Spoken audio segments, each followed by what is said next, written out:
It'd be nice.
Behind you. Are we there? There we're here. Thank you. All right, welcome. It's 4:34 on Tuesday, June 9th. Today for our pre-council meeting. We welcome all those who are in attendance, city employees and neighbors and residents of Lehi. We welcome you. We do have a full council tonight. Councilmember Newell, Councilmember Harrison, Councilmember Stallings, Councilmember Freeman, and Councilmember Lockhart. We welcome you. I'm glad to have a full dais. Glad you make it back. Councilmember Stallings, welcome back. Good to have you. We'll open today. I'll go ahead and offer an opening prayer, and we'll go to that point. Our Father in heaven, we're grateful for this day. We're grateful for the many blessings that we enjoy. We're thankful that we could be of service today and to be able to work from the dais tonight. And we pray, Heavenly Father, that would be with us as we do so. We pray for the residents and for the employees and for the first responders of our city, that they may know of our appreciation of the work that they do. We are thankful for our residents and pray for each of them also.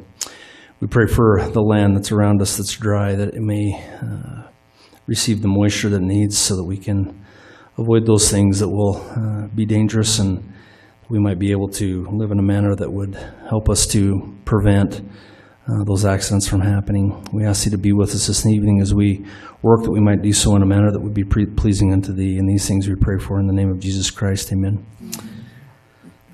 Okay, item 2.1, we are going to take off. That presentation fell apart just a couple hours ago, and so we will move that presentation to another date in the near future, probably a month or two away, potentially more, so that one will fall off. So we'll go to 2.2, the State Auditor's Fraud Risk Assessment Report from the Finance Department. We'll bring up Dean.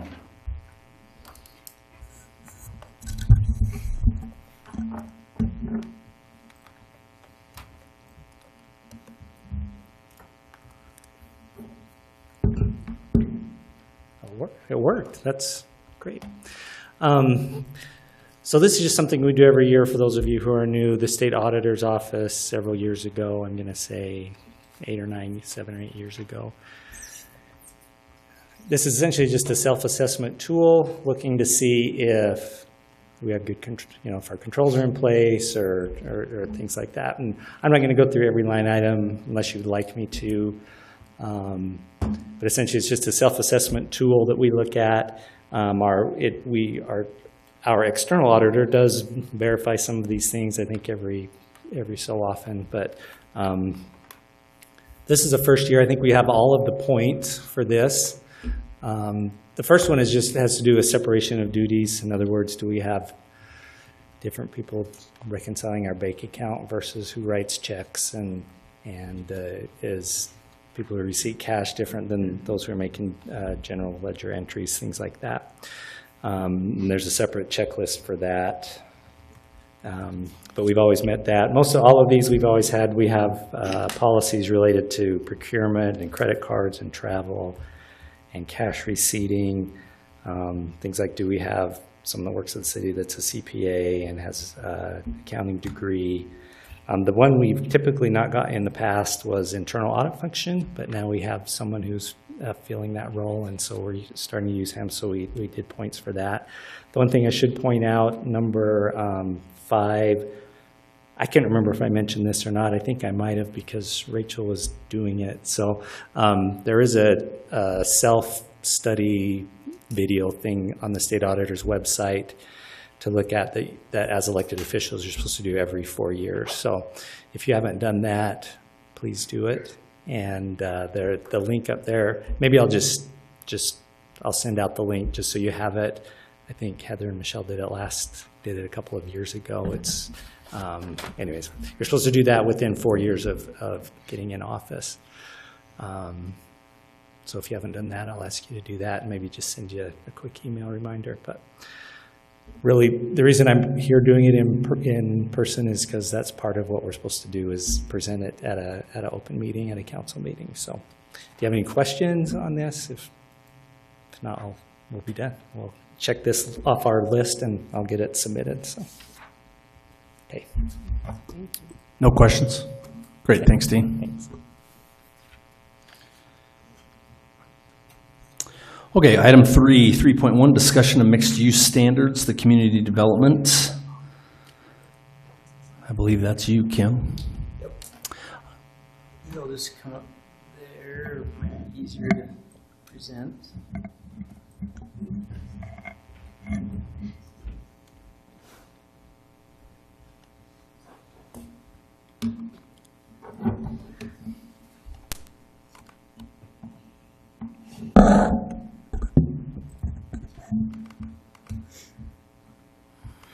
Okay, let's see. So let me see if I can get this a little bit bigger for the screen here. Okay, so the last time we went through this was at a work session back. It was at the very end of March, so it's been a little while ago. Hopefully, some of this is still fairly fresh on your mind. But yeah, you've got the new version in your packet. It's dated June 3rd.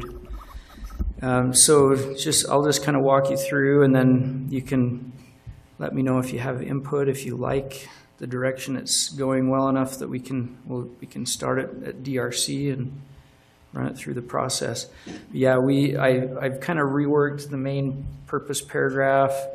One of the things that came up at our last work session on this was that the message I got was we really want mixed use to be primarily commercial, with residential as more of a secondary component. So we've tried to, reword a lot of this to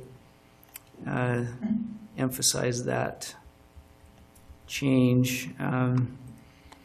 So yeah, it talks about avoiding predominantly residential development that lacks meaningful non-residential activity. I think somewhere in here, let's see, yeah, allowing residential uses as a secondary and supporting component. So there's a pretty big shift in this where you can do residential, but it's very much secondary and limited versus what it currently is and what the previous drafts have been.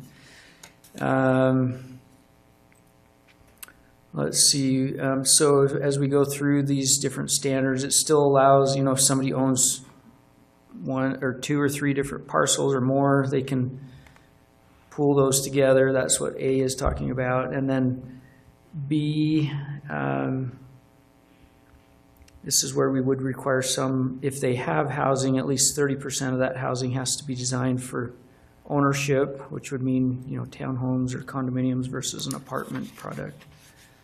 And then under C, this is a new standard that part of what the concern was last time was we have these pockets of mixed use where we've identified, we have a density map as part of our development code that assigns a total number of units for certain areas, but it doesn't ever really say, well, who decides where those units can be distributed? So this is at least a first attempt to where, it's saying the number of units that we've identified would be proportionate to the acreage, but we wanted to leave some flexibility. If somebody had a project that was maybe closer to what we feel like is a central area, we could maybe give more than just what their acreage would be proportionate to. So, and then D, let's see, these are just all of the standards.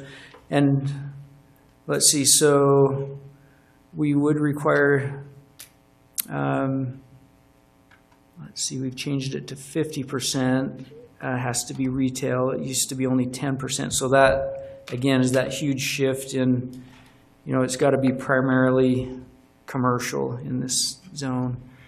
And then if it's over 2 acres, then that actually ratchets up for each additional, as the size of the project gets bigger, there's more of a commercial component requirement until it caps out at 70%.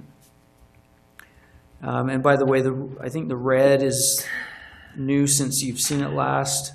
Pretty much all of this is new, but the red is the newer of the draft. So, and then no more than 60% of residential units. This we changed. I think there was some concern about, we don't want to get too far along with the residential before the commercial is finished. And before we had that warm shell, but now we're just saying commercial has to receive a certificate of occupancy. So that would guarantee that commercial space is done and hopefully, in a leasable state so that they can't just leave it partially finished. And then I think there's a couple of places in here where you wanted to be the land use authority for these mixed use type projects. Before it was the planning commission, you wouldn't have actually seen mixed use projects as they come through the process. So we've changed that to be the city council, but following review and recommendation by the planning commission. And then let's see, 3 we took out because I think that was already covered on the very first one that I showed you. Let's see, I think we tried to simplify a lot of this. We used to have kind of small and large, some different requirements, but we tried to just simplify it all. It does still require that the ground floor, non-residential, let's see, ground floor non-residential or convertible commercial space shall be required as follows. So if it has any kind of frontage on Main Street or State Street, which are very much the primary corridors, we want to make sure those have the non-residential use.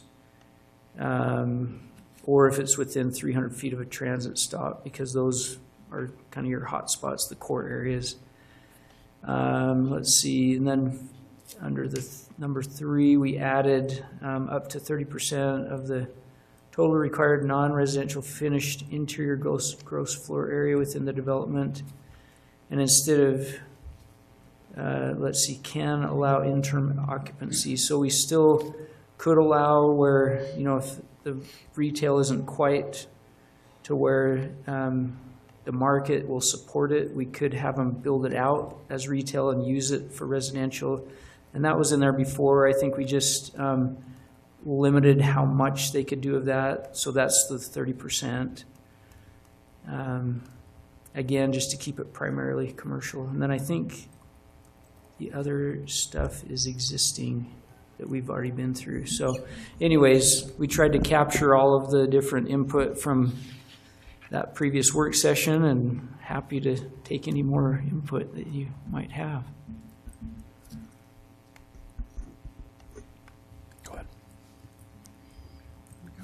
Yeah, I don't know who you nodded to. Oh, go ahead, Michelle. Kim, thank you so much. I know Yeah. you've been working hard on this, and this looks really good in my opinion. So I appreciate your work there and for kind of understanding kind of where we're coming in and capturing that. I guess the question I have, the only one I think, is on E3, let's see, allowing residential until the commercial market supports conversion. I could just see that being taken advantage of. Is there any, I mean, how would you determine that? How would you say, hey, you can convert it now? You know, it's been a while. Yeah. Or any thoughts on, And maybe we 'Cause put I could a just- time frame, you know, a time up frame to- maybe? Probably if they're going to make the investment to finish it as, you know, future commercial but residential so that it still functions. I would think, I'm thinking a good number might be 10 years. Like after 10 years, you need to just plan on it converting back over, but probably to capture some of that investment to finish it as a residential space. Maybe we, if that sounds reasonable, or I don't know, we could brainstorm some other triggers or. So maybe a time limit? Yeah, just put a maximum, you know, this can be residential, but only up to X number of years. Okay. I can put maybe we can look and see how, I know there are other communities in Utah that have allowed this, and maybe we explore, see, you know, what's the trigger to have it convert back to commercial. That sounds good. Thank you. Councilmember Lockhart. Thanks, Mayor. So later on this evening, we're going to be talking about the HTRZ at Thanksgiving Point. And in the application, when the state approved it, I think we've all been through all the minutes and everything, but Mayor Johnson, who was mayor at the time, said that we're currently writing code that'll ensure a certain percentage of new builds will be for sale products, indicating 20%. This code indicates 30%. I'm just wondering how, if, you know, we're passing things or not passing things, it depends on what the council does later this evening. How does this, seeing as it's not a part of the process, will it have any impact on that?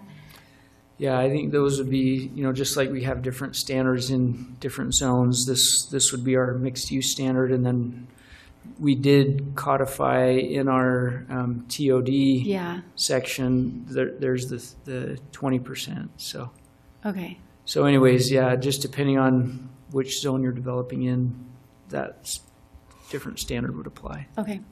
So we've hit it, and this isn't going to impact any of that. No, Okay. They would come under a separate zone. So, Okay. Yep. That was great work on this.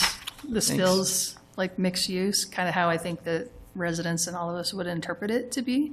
So I think this is more fitting, and I think you heard all the concerns and were able to implement them in a way that I think still going to work for development too. It's not going to shut it down. So just major props to you. Thank you. Okay. Thanks. Hi, Kim. Thank you.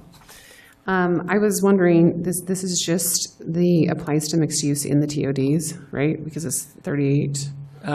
Well, so TOD is its own zone, and then we have actually a mixed use zone, and that's what it's. Okay. We're going to combine chapter 38 right now. If I scroll up, there's all, you know, most of this chapter is actually all of the TOD standards, and then we're adding this because they're very similar. They're related, but each section would be standards for the two different zones.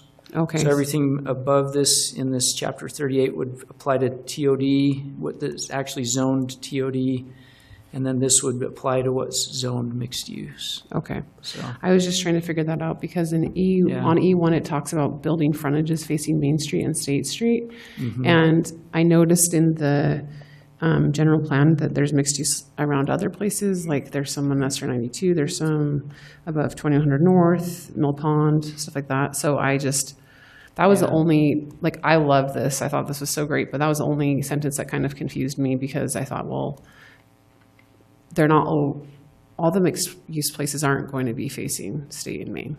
Yeah, So I don't know how to word that so that it, yeah. no, that's a good maybe point. if they're on state and main, yeah, but if not, I mean, there's a lot of mixed-use areas. Yeah, Not a that's lot, true. but there are several other mixed-use areas, I guess. So, Yeah, no, I can put a note, and maybe we try and identify where those other areas are, like if it's, I think there's some on 1200 West, anyways. yeah, there's just a few Yeah. places. I mean, there's more now zoned, but in the general plan, there'll be less, I think, Yeah. from what I was looking at, than are currently zoned. Yeah, So I don't No, know how to that's- reconcile that, but okay, that's the only thing that I saw. yep, Thank you. yeah. And I would just add, I think you're well aware, this is this is just part of our pre-council, this isn't on for action, so I'll take these remaining couple of comments, we'll come up with another draft, and then we'll start it at DRC. So you'll get a whole nother bite at the apple, so to speak, when it comes back through, but then it will be for formal action at that point. So if you have any other second thoughts or other things, or, you'll get one more chance to, and it'll have to go through Planning Commission, you'll get their input as well, and DRC. Okay, Great. Any other questions? Councilmember Harrison, no questions? You're good? Good, that's great. okay, thank you. Thanks, Kim. Yep. Okay, item 4, are there any questions for the agenda specific tonight?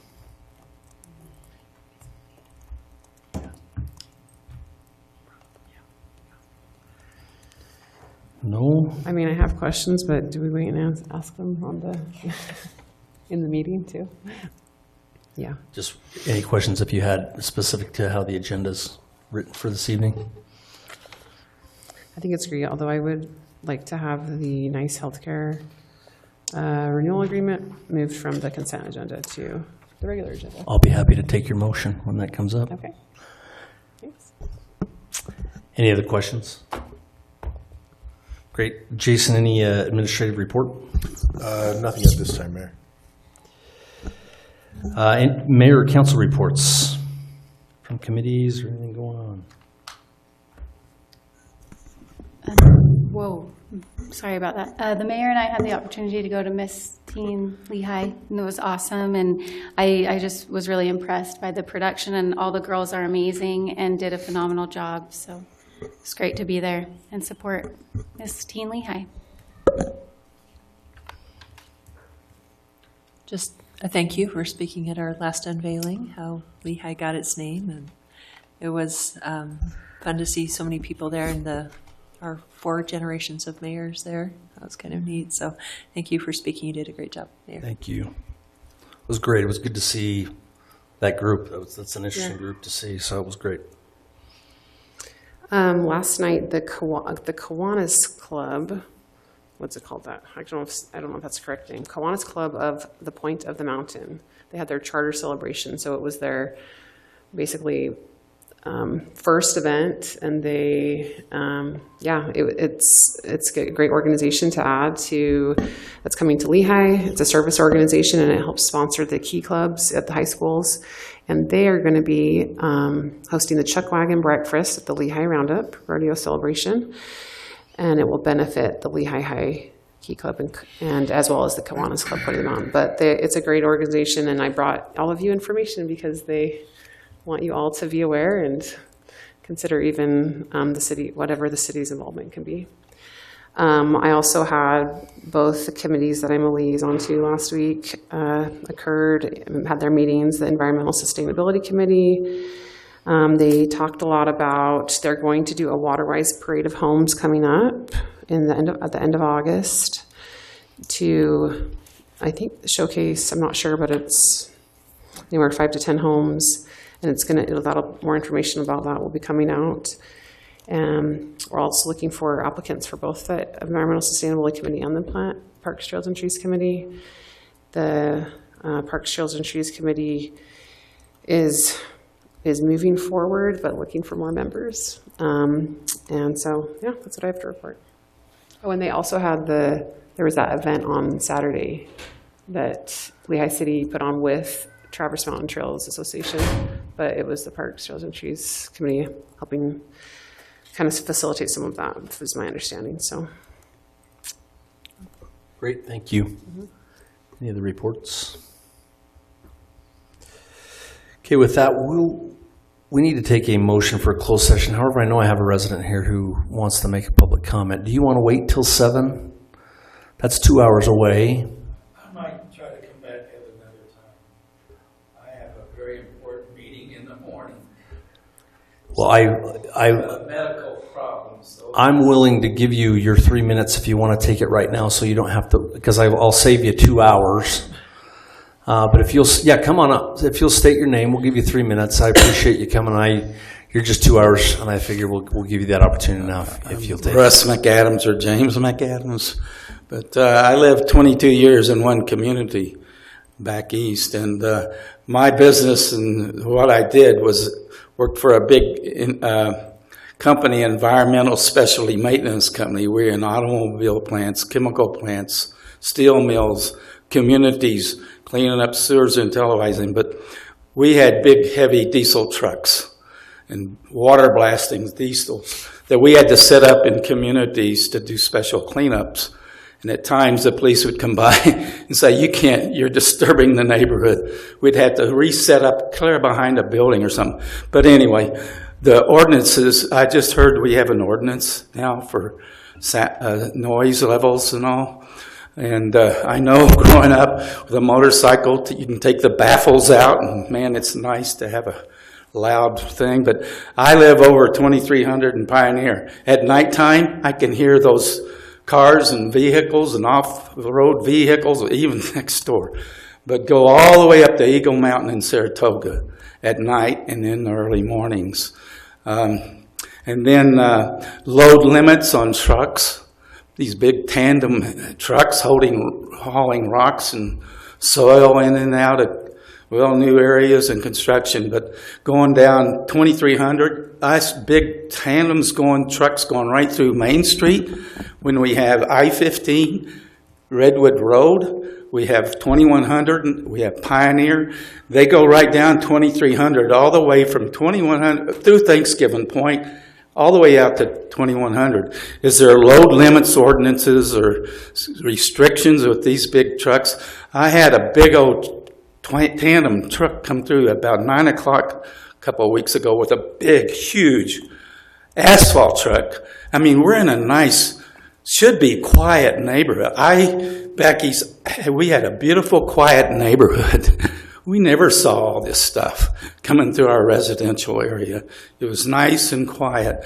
But this thing went right up. I thought he'd take a right up 700 and go into that addition. He went on through our residential area, up around the road, and back into that. And I've called Detective Swenson now twice because they were coming right down my house instead of coming off 2300 Pioneer and going down the road. So, I mean, is there an ordinance on load limits and trucks? It tears up roads. It costs money to replace those roads. And plus, we had more problems with bridges, too, though. We had more rivers and streams back where I lived. Thanks, Russ. We will we'll definitely take that and look at it and see where we're at. But I do thank you for coming in and voicing your opinion. It's very, very good.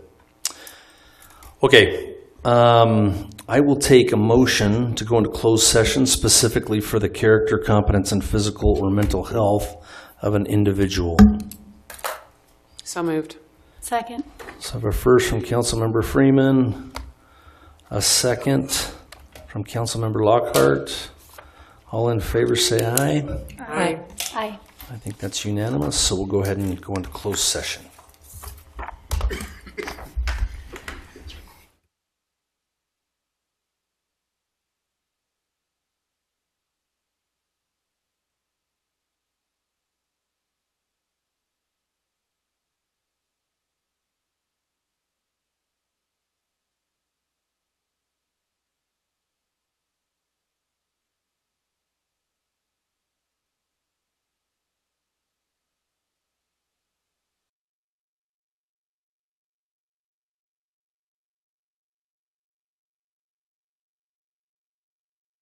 Tuesday evening at 7 p.m. here in the City Council chambers.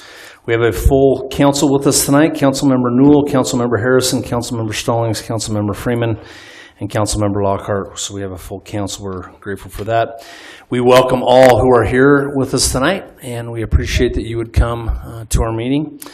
We'll go ahead and start with the Pledge of Allegiance, and that will be led by Councilmember Harrison. If you'll please stand.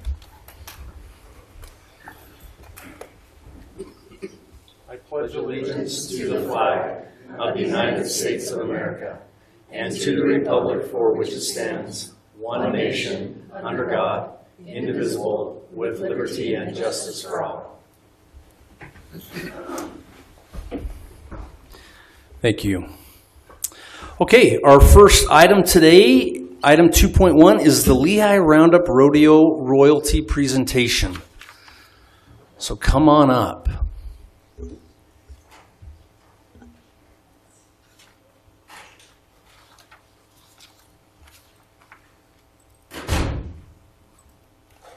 We brought a little gift for you guys today. It says a thank you for letting us come.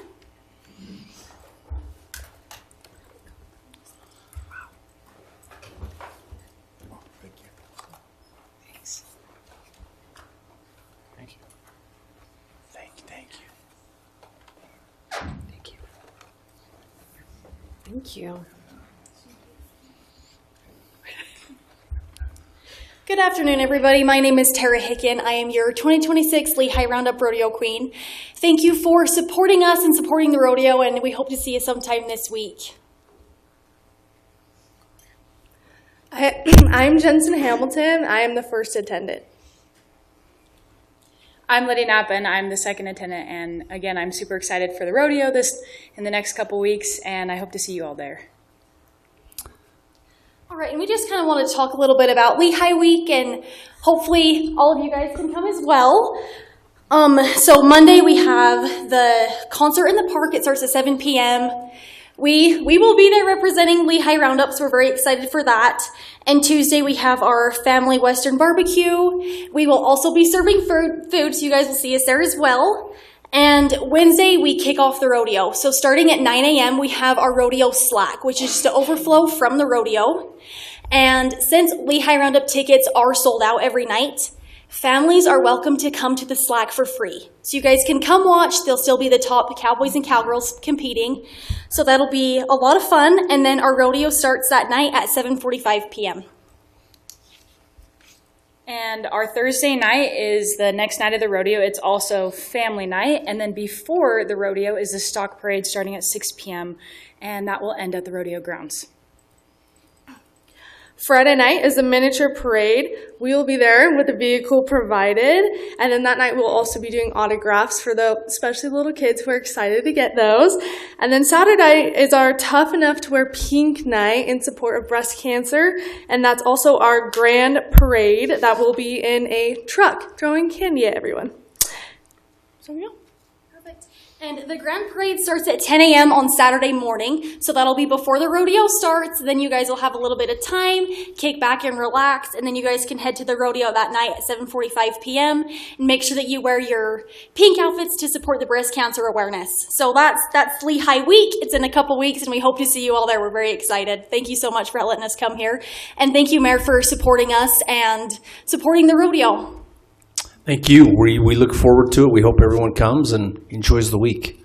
I know Lehi should all be there, so we're excited to come. So thank you. Perfect. Thank you so much. With a sale like that, I'm excited to see all of you at the rodeo. So that'll be good. Okay, item 2.2, the June Waterwise Yard of the Month presentation. Todd.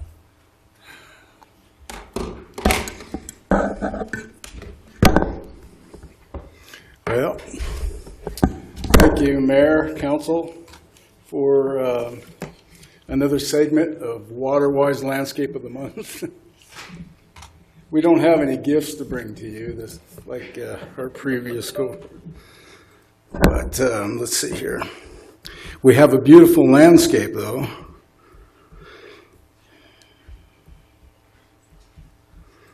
And if I can get this working. Okay. There you go.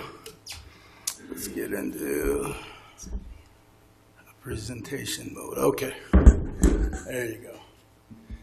Okay, so little interesting note on this landscape was we actually voted for a landscape that was not the address that I went to and presented the award to this family who lived on the opposite end of the street and had this beautiful landscape, and I just got the addresses mixed up.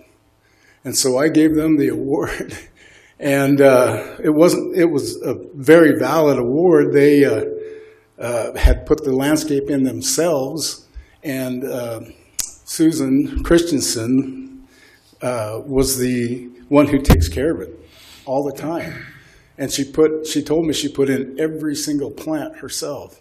And so it was very, I guess, appropriate that they would maybe win this award. But I guess what it illustrates is that we're getting a lot of landscapes in the city that are turning into a water-wise landscape. And so, I don't know. I'll go ahead and turn it over. I got a little monologue here for Montane. This is Montane Hamilton, our chair of our Environmental Sustainability Committee. So, you're on. Yeah, so these are a couple of homes that we found near Sky Ridge. They're great. They're great homes. We're finding more and more of these, which is great.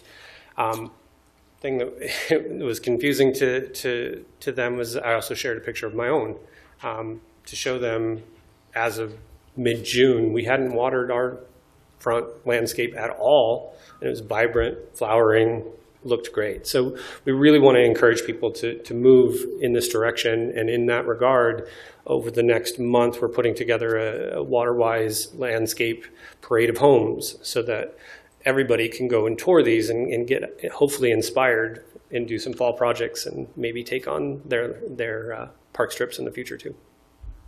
So I guess basically just when I talked to Susan, she expressed that when they had finished building their home, they wanted to do something that was water-wise, and they decided to do a xeriscape. And the first thing, when they started to put the plants in, the neighbor came over and said, "I see you're building a weed patch." And she was like, "You know what?" And he goes, "Yeah, these are just going to be weeds that you're going to have to take care of all summer long. The only way to really landscape is to put a lawn in, and mow your grass." And so she was like kind of hesitant and thinking maybe we made a mistake, but talking about it now, she just adores the landscape, and it's the envy of the neighborhood. And the curbside appeal is just stunning. And when I asked her, I go, "So how does your neighbor feel about this now?" And she goes, "Well, we're good friends now, and we just laugh about it." So anyway, you can have a beautiful landscape. You reduce your, your wear and tear on your lawnmower, and have the envy of the neighborhood. But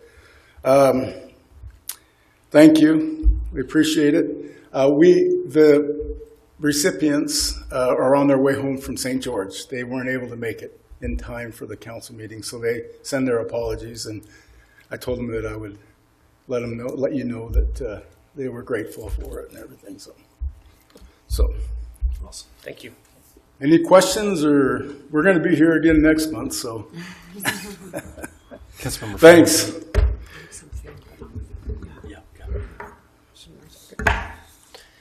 Okay, yeah.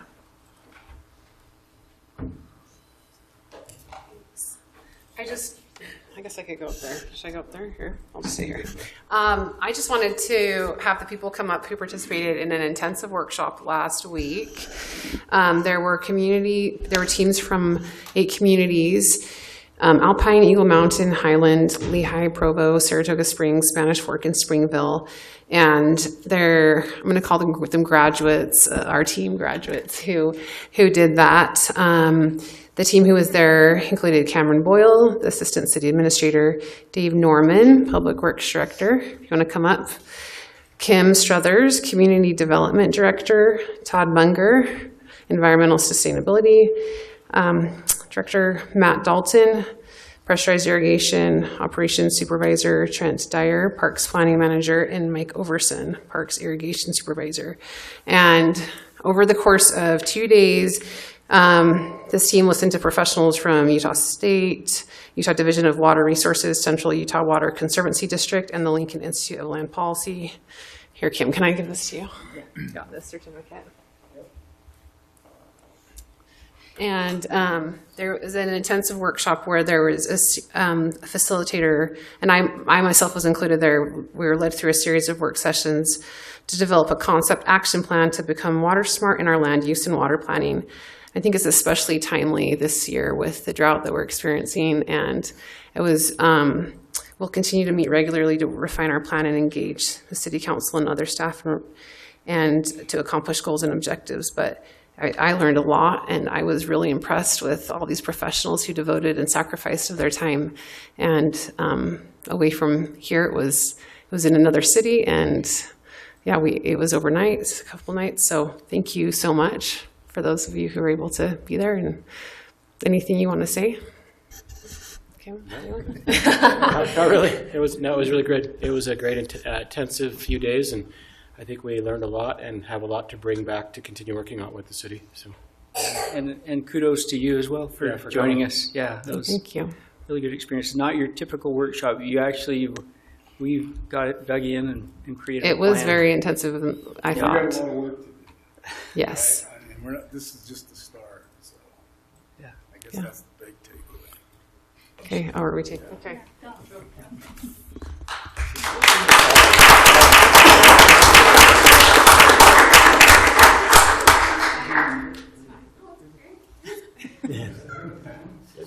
Okay, I can move. There you go.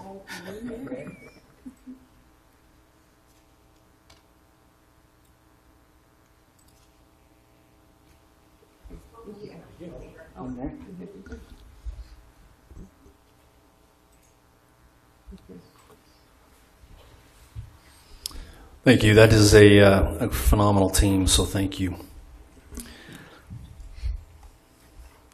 Okay, it's 7:13. We'll go ahead and open the mic for public comment. A couple rules with public comment. If the item is that you want to make comment about is on the agenda, we would ask, and I will open it for comments during the meeting tonight. But if there's something that's not on the agenda that you'd like to make a comment about, we invite you to come up. A couple things is we open it up for 3 minutes. You'll see 3 minutes up above. If you look at the big screen, it'll just count down. If you get past 3 minutes, I may interrupt you and help you get to the final of your statement. So with that said, at 7:14, we'll open it for public comment.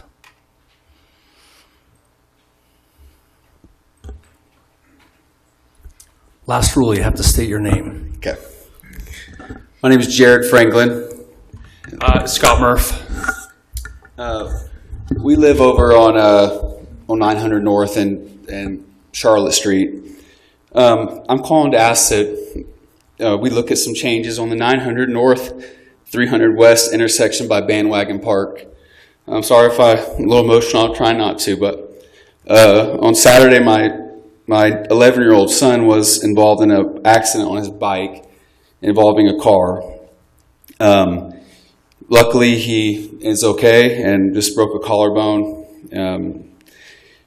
And as I started going back over to that park, I've noticed a few things. One, our church building is there, and so I've been on that road a lot, 900 West and 300 West there, and it's a lot of us probably know, but the speed limit is constantly, I feel like the speed limit is 25, but I sat there for about 45 minutes today, and I feel like the low end, 50% of people were going 25, and upwards of 80, 90% of people were going 25, over 25.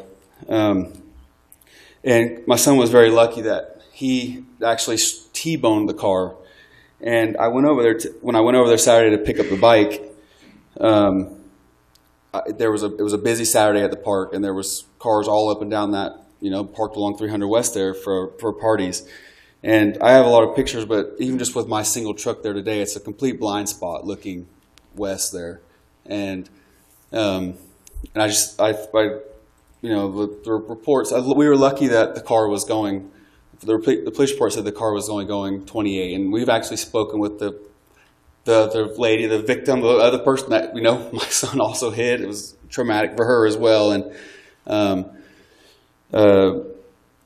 even last night as I drove by there, there's a teenager walking in the crosswalk, and he was hard to see, even just at dusk on my way home from work. And so I feel very fortunate that my son is alive, and that didn't have, because if it was a few seconds earlier, he could have been hit, and luckiest that he hit on the side. And I think, if nothing else, the changes that we've made on 500 West with that four-way stop's made a huge difference. Just even having a four-way stop there. So something like a four-way stop, or I think even better would be, some type of flashing indicators there that really alert anybody that's walking. It teaches our kids to push the button and hopefully to be more aware of that. And to be honest, we're moving in a month, not because we don't like Lehi, but this doesn't really affect me. But hopefully, I feel like even with that park there, there's so many kids at that little tiny bandwagon park, and I think it would be, a big great change there. So I'll just pipe in as well. I'm a neighbor as well, and got young kids, and super busy street. I think we all know. I think that's the one street that there are no stop signs all the way down, so you just kind of people zip through. So I think whether it's lights, speed bumps, I think there really is something that can be done and should be done just with the amount of kid traffic. And there's so much new construction going on kind of that feeds that direction that I think it's just kind of become an issue that we should really look at. So thank you. Thank you. And thank you to the councilwomen who have been in touch with me via email. We'll follow up with the city traffic engineer, and we appreciate your consultation. Thank you. Thank you for your comments. I sent some pictures to you, Michelle. I'll probably get them in your email, but just some things to look at. So. Thank you. We hope your son heals well. Yeah, that's hard-headed as they come. Luckily, he's the one that can withstand it. Thank you.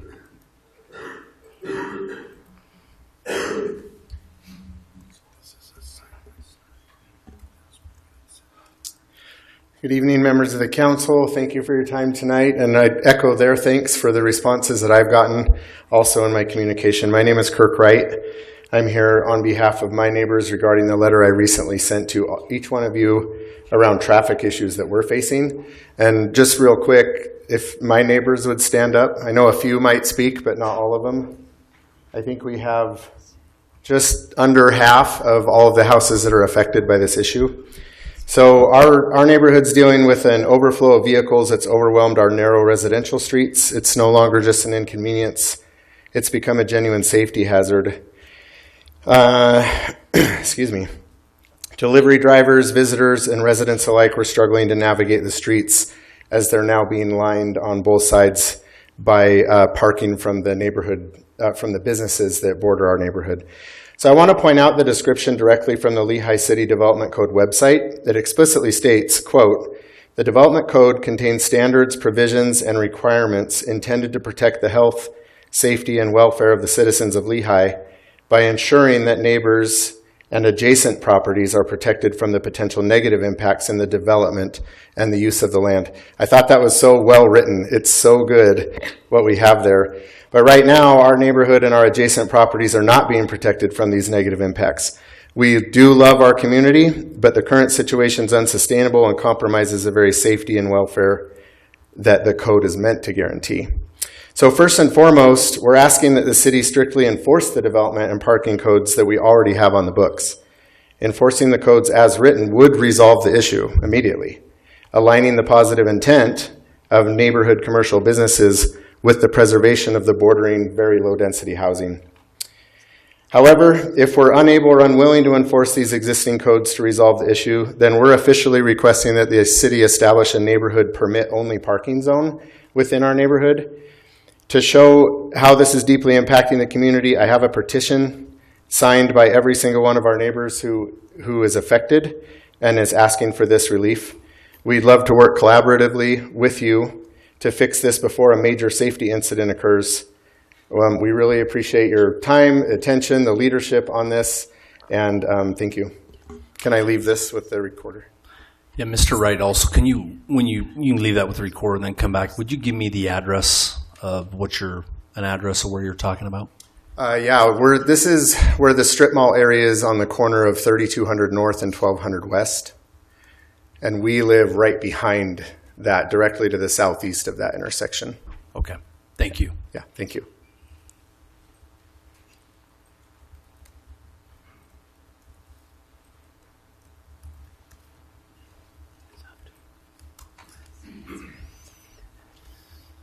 My name is Ryan Hill. I'm one of Kirk Wright's neighbors. We also live just south of the Bellevue Assisted Living. All new faces. Our neighborhood knew the old city council very well. A lot of them knew, we knew a lot of you guys by name. We've been through a lot of stuff with our neighborhood in this area. The neighborhood commercial at one point was supposed to benefit the community, benefit the neighborhood. Some of our concerns when this was going in, a lot of these were residential lots that were turned into neighborhood commercial. And the intent, I think, even where the Symphony Homes were just to the south of us, was also supposed to be neighborhood commercial, and luckily they turned that back into residential on their own dime. But one of our frustrations was the access that we have from our neighborhood. I know that the city code talks about having accessibility. I think we have 5 different ways to get to the neighborhood commercial from our 12 homes. The longest one being maybe a 5-minute walk, the quickest one maybe being a 15 to 20 second walk. So I think that's also created a lot of reasons why our neighborhood is actually being negatively impacted by this, is because there's so many access points to our street from those businesses. Again, I just wanted to second what Kirk Wright said and ask that you guys enforce the city ordinances and codes. And if not, then permit by parking. So thank you guys. Thank you.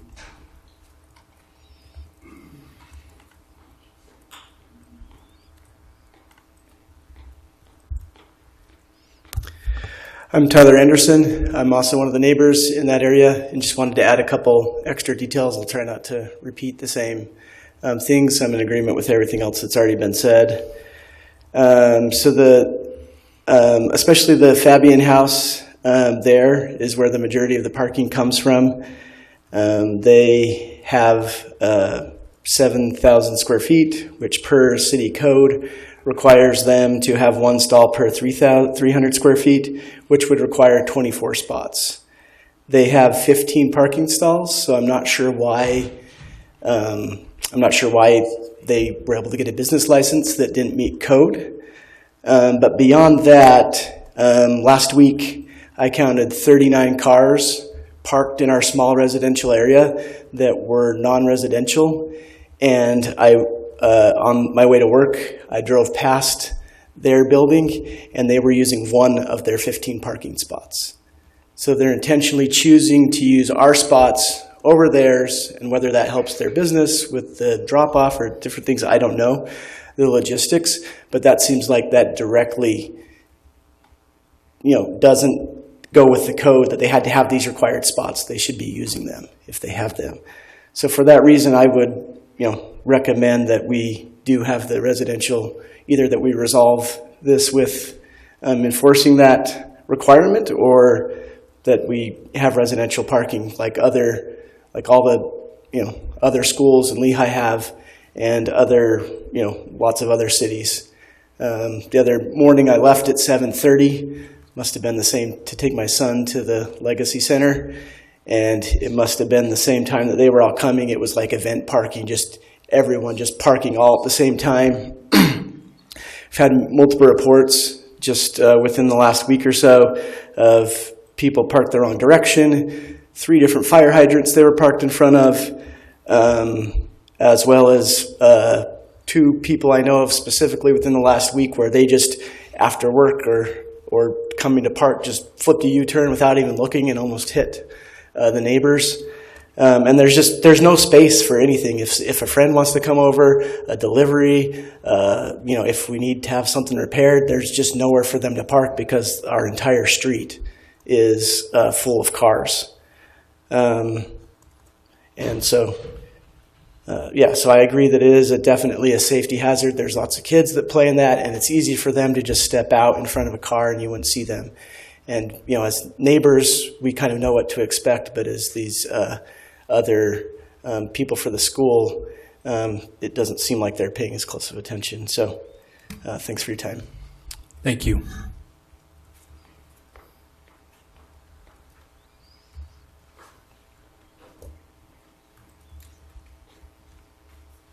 Hello, my name is Chris Ogden, and I am also a neighbor, and don't want to waste your time with repeating things that have already been pointed out, but I guess as we were driving here, literally on our way here, the U-turn happened, and Sharon just about got hit, and they were doing an illegal U-turn coming into her driveway as she was coming out, and this is not an unusual event. And the 39 cars is not an exaggeration. Like, we're not talking about just a dozen spread throughout the neighborhood. It feels like an event and not just like a little baby shower or a party. Like, it is lining everywhere, and so has really gone extreme. And as Kurt said, we're not asking for like a change in code. We're not asking for anything to be changed. We're simply asking for things to be enforced.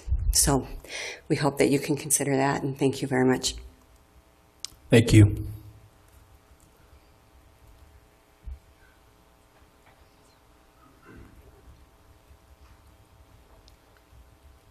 My name's Troy Sheffield. I'm the one that almost got rear-ended just a few minutes ago. In addition to what you've already heard, I have a fairly wide driveway, and most, if not many, of the people who have been parking there have been using my driveway to drive in and out and make a U-turn in my driveway until I parked a truck in the middle of it, which is there now. And will be for the rest of the week at least. But I had HVAC people come to work on my house Monday. Their front wheel of their vehicle was equal with grass in my parking strip. The rest of their vehicle was in front of my driveway because there was no other place for them to fit because of these people. Thank you. Thank you.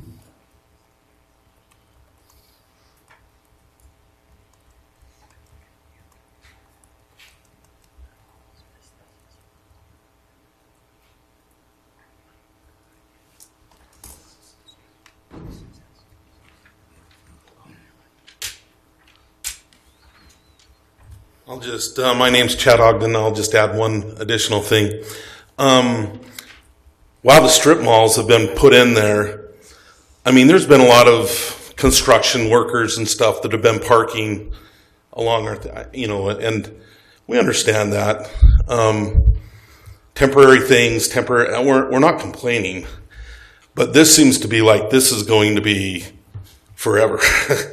The lease is 5 years for the businesses there, and so it's not going to be just a temporary thing. This is something that looks like it's going to be ongoing, so I'll just say that. Thank you.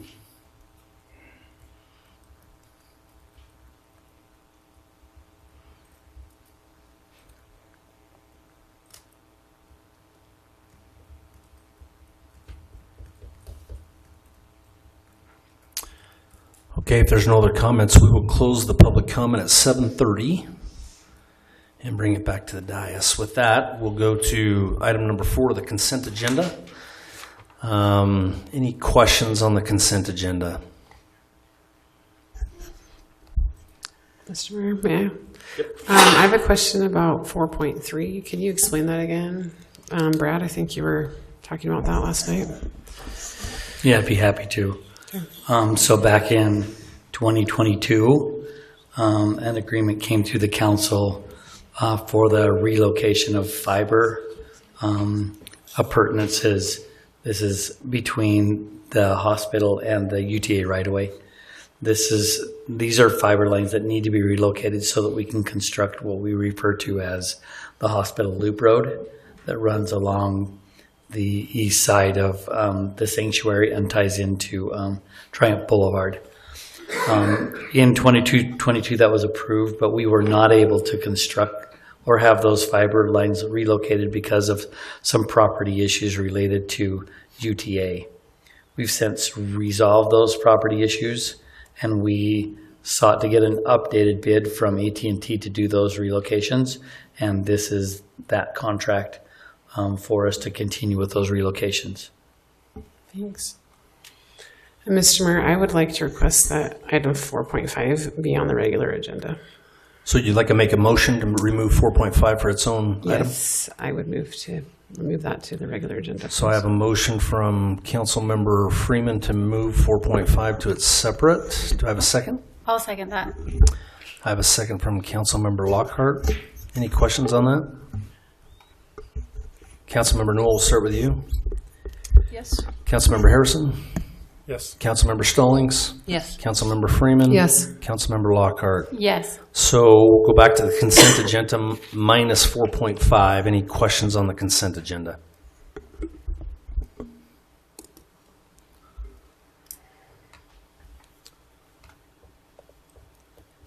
Mr. Mayor, I move that we approve the consent agenda minus 4.5. So I have a motion by Councilmember Newell. Do I have a second? Second. I have a second. Councilmember Lockhart. Any questions on that? Councilmember Harrison, we'll start with you. Yes. Councilmember Stallings? Yes. Councilmember Freeman? Yes. Councilmember Lockhart? Yes. Councilmember Newell? Yes. Okay, so that passes. Let's go back to item 4.5, and that is the approval of the NICE Healthcare Annual Renewal Agreement. I think David's here, Andy's here if we had questions that... I don't have questions per se. I believe in access to healthcare, and I believe in keeping costs low, but I don't believe that this is the way to do it. Just as perhaps I was caught off guard last night getting the information about this and then discovering that it is a concierge service. I see that we have a lot of benefits for the employees' health insurance, which sickness insurance, wellness program, the free Legacy Center membership. We have a good PTO policy if someone is sick, and I believe that this NICE healthcare plan is redundant of some of those things. To me, as a board-certified nurse practitioner and advanced practice registered nurse, I think it is also misleading because it touts itself as preventative health care, but it does not cover all preventative health care. And I think that it's really important for people to have a medical home. And it's expensive. When I did the calculations of how much that we paid per visit, the first quarter of the year is typically the busiest for healthcare. That's when you have cold and flu season. That's when people use the doctor the most, or health access. And we don't know what those visits were. There was 126 visits. However, based on the calculations of that and how much was paid, it was about $355 a visit is what the city paid for that. And I mean, that could have been physical therapy. If that's one person doing physical therapy maybe twice a week, that's 10% of those visits, which normally would be around $150, $125, or even $100 on the free market. That we have health insurance. We have that for employees, and I don't think that this is filling a need in primary care or in urgent care as there is, as the intent, in my opinion. So I think this is an imitation of a true medical home, preventative care, and after hours access to care, because there isn't even some of the after hours. So I personally and professionally believe this is bad medicine. This is a bad product, and I do not support that. So, any other comments on 4.5? Mr. Mayor, I was just curious if Andy's here from HR, if he would like to maybe comment on that, because I'm curious about this debate. I am not a board-certified medical provider, but I can speak to the response that our employees have had to the service. In the slide deck I shared with you all yesterday, our employees have expressed that they feel like they've gotten good care. They've felt like they've been able to receive explanation to their concerns and questions. And I just anecdotally know that there have been several employees that I've spoken to that have appreciated the service, but obviously this is your decision as to whether or not this is something that should be approved. And can you remind us what the total cost is annually? So it's going to fluctuate depending on how many are on the medical plan. Last year we had 331 employees, and that came out to $179,000. And I guess to Councilmember Freeman's, there's a question for you. You said 120. There's 126 visits in the first quarter. Okay. So if I divided the 179 by 4, then I get 44. Like for a quarter, it was about 44 something thousand. Divided that by how many visits there were, and it was approximately $355.16 a visit is what the city was paying for that service. And visits could be encounters. We count them as encounters, whether it's you're encountering something as you have a sore throat, or you're doing physical therapy, telehealth, or you're having something like that. So I don't see it. I'm not convinced. Maybe I don't have all of the information because it was a new agenda item, some new information presented last night, but I'm not convinced that this is a wise and prudent use of taxpayer money and as an additional health benefit, considering all the other health benefits that we have. So that's my opinion. Mr. Mayor, may I ask a question? Yes. Is there a deadline of this needs to be approved today for a renewal purpose? Our renewal expires at the end of this month, so we would need to. We don't have another meeting. Okay. So that cost, is that also factoring in the decrease that we pay towards our medical premiums then too, because we have this? So the medical premium, so PEHP reduces our premium by about $83,000 a year. And then I reached out to GPS, our broker today, to try and have them give us an estimate on if they could give us a guess on how much we are seeing a reduction in because those visits are not hitting the plan, and they gave us an estimate of $205,000. So that total would be $288,000. So based on that, you're saying we're saving more, and then also if you factor in time lost of employees taking time off, especially salaried employees, to go to medical visits, that's kind of where I saw the benefit of it being, and that it would continue to grow. But I saw it as a cost savings and a benefit, especially to employees. I'm thinking myself, working full-time, having kids, doing this, it's difficult to get to those appointments.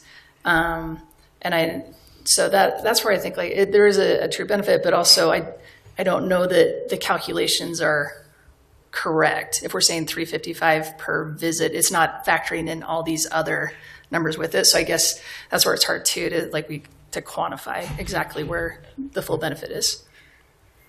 And you said that it was saving 206 hours of work, I think it was last night. Yeah. So, yeah.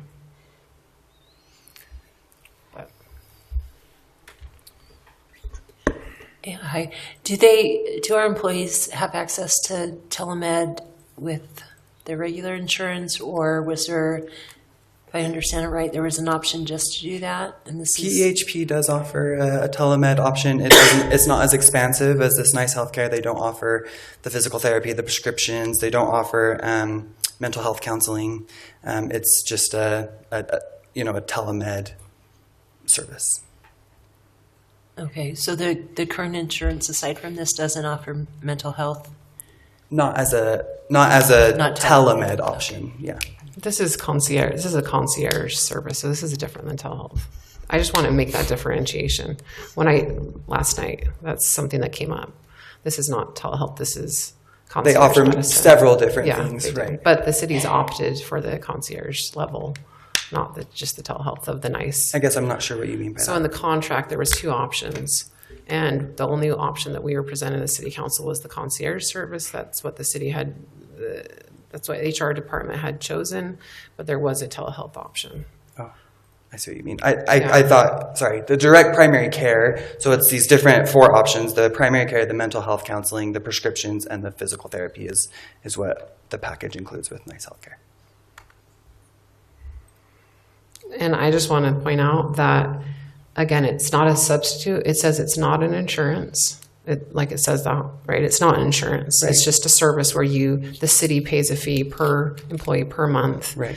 And they have this, but however, it doesn't include things like pelvic exams or breast exams or vaccines or things that would be important. And I think that's especially, I want to make sure that we are, like, I'm concerned that people, if they're doing this, they think all their bases are covered.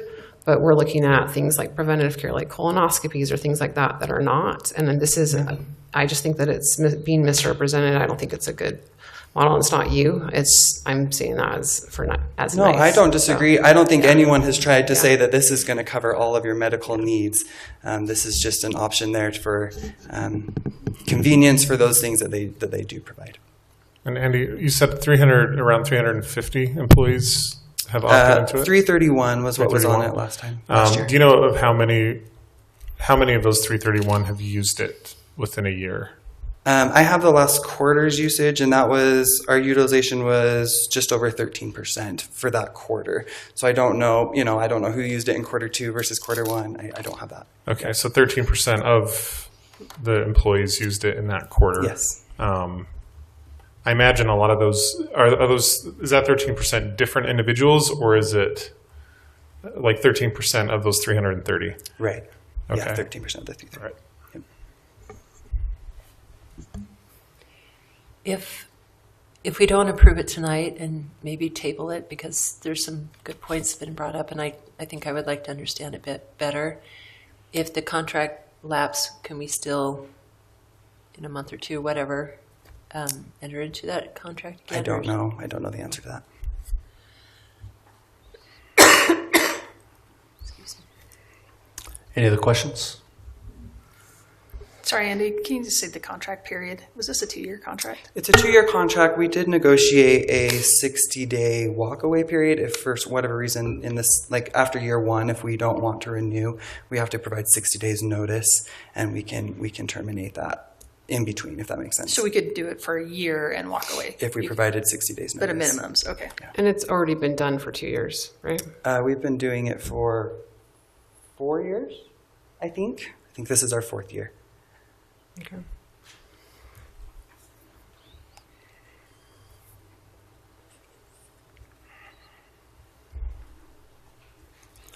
Happy to entertain a motion.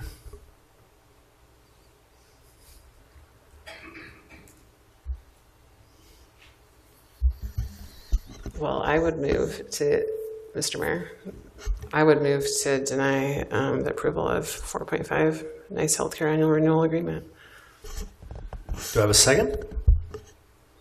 And if no one agrees, that's fine. I'm just saying that. I'll second it. So I have a second from Councilmember Stalling. Any questions on that? I do have a question. It sounded to me like this is, like, from a financial perspective, this is a net gain for the city on savings. I just want to ask the council, are we sure we're going to deny something that saves us money? I just want to make sure I'm following correctly, that this helps us save money on health insurance costs.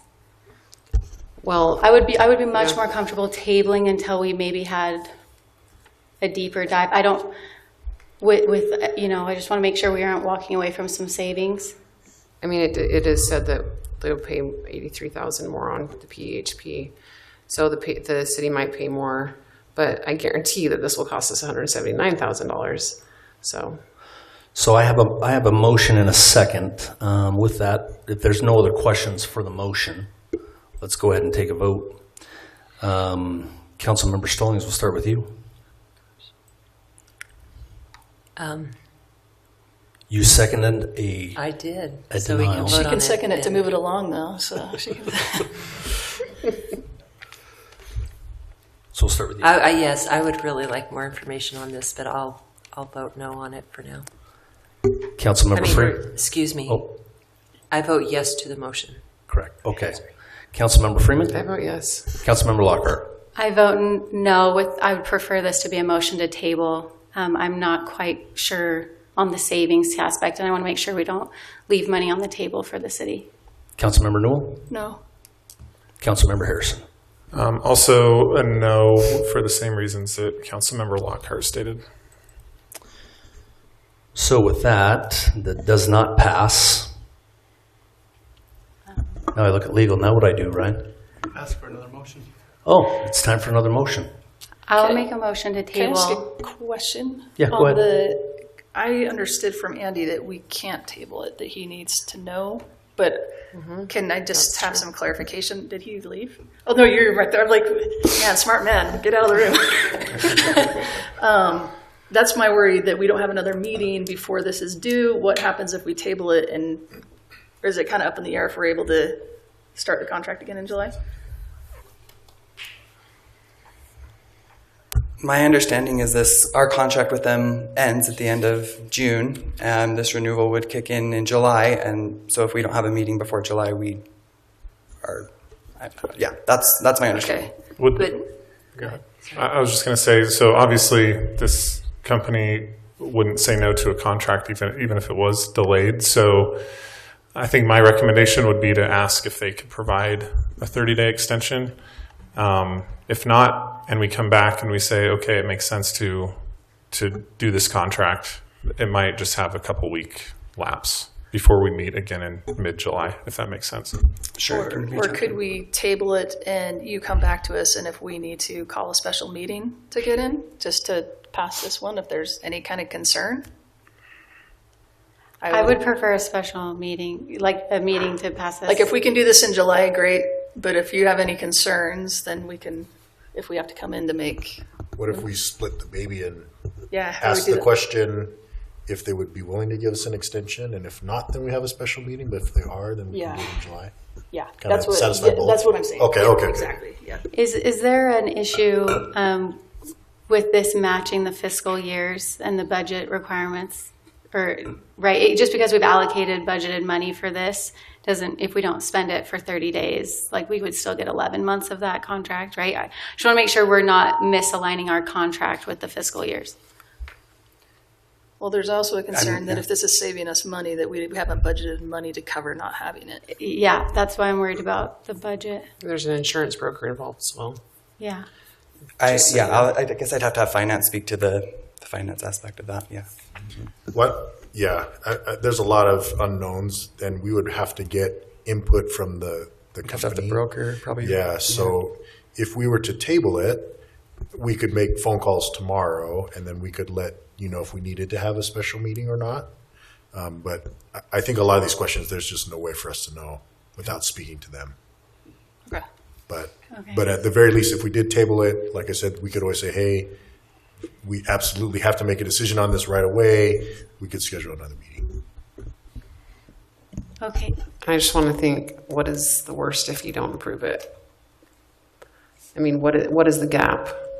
There's health insurance, there's care still provided. So We just haven't budgeted to lose the savings that we get by having this program, so our balance wouldn't be, or our budget wouldn't be balanced. That's what I'm concerned about. So I'll go ahead, if Mr. Mayor, if you're open to a motion. Yes. I'll move that we table item 4.5 with direction to staff to reach out to the contractor, ask for a 30-day extension, and gather the information from the questions being discussed today. And if a special meeting is necessary, convene us before June 30th so we can vote on this with more information. Second. So I've got a first from Councilmember Lockhart, a second from Councilmember Newell. Any questions on that motion? So Councilmember Freeman, we'll start with you. I'm a no. I believe this is bad medicine, and I'm explaining my vote. In the Journal of Health Economics, a study from UC Berkeley found that concierge medicine enrollment corresponds with a sharp increase in total health spending with no change in patients' mortality rates. Councilmember Lockhart? Yes. Councilmember Newell? Yes. Councilmember Harrison? Yes. Councilmember Stallings? Yes. So we have a 4-1, so we will table that item and gather some information. Thank you. Thank you, Andy. Okay, we'll get to the regular agenda now. Item 5.1, electric cost of service and rate design study and fee schedule amendment. This is set for a public hearing. We'll go ahead and open that public hearing. What time is it? It's 7:51, so we'll go ahead and open that public hearing.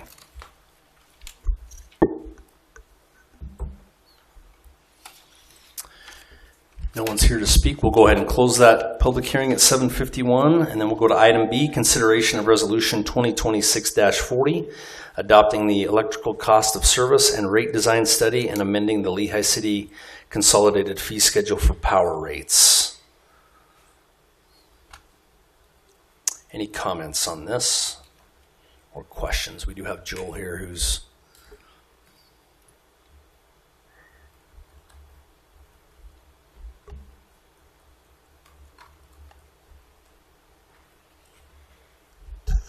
Thank you, Joel. You did a great job of answering our questions at the last work session. And on phone calls and texts and emails.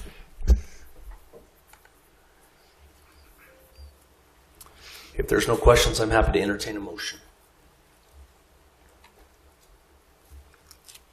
Mr. Mayor, I move that we approve Resolution 2026-40, adopting the electric cost of service and rate design study and amending the Lehi City consolidated fee schedule for power rates. I have a first from Councilmember Newell. Do I have a second? Second. I have a second from Councilmember Freeman.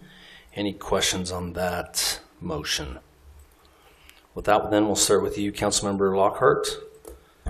Yes. Councilmember Newell. Yes. Councilmember Harrison. Yes. Councilmember Stallings. Yes. And Councilmember Freeman. Yes. Thank you. Item 5.2, consideration of resolution 2026-44, approving an agreement with Prolec-GE Waukesha. Thank you, Waukesha, to purchase 2 substation transformers. Any questions or comments on this item?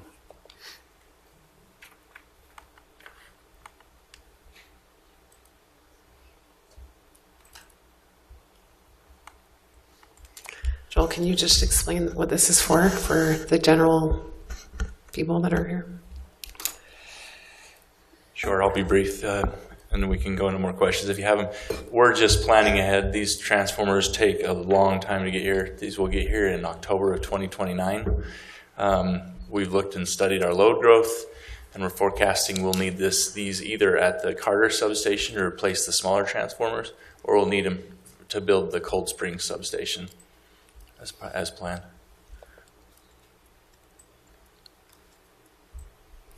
Any other questions? I'm happy to entertain a motion on this one. Mayor, I move to approve Resolution 2026-44, approving an agreement with Prolec-GE Waukesha to purchase 2 substation transformers. So I have a motion from Councilmember Freeman. Do I have a second? Second. I have a second from Councilmember Harrison. Any questions on that motion? We'll start with you, Councilmember Newell. Yes. Councilmember Harrison? Yes. Councilmember Stallings? Yes. Councilmember Freeman? Yes. Councilmember Lockhart? Yes. Okay, thank you. Item 5.3, consideration of resolution 2026-41, approving a development agreement on 7.1 acres of property located at 2424 West, 900 North, allowing 13 lots in the current very low density residential agriculture designation.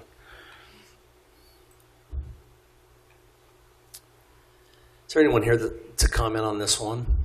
Just me. Come on up.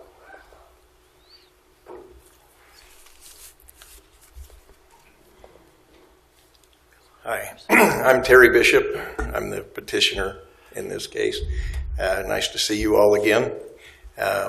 We were here a few times ago, and everything went well as far as we were concerned with the stipulation that there be a development agreement worked up, and Kim helped us with that.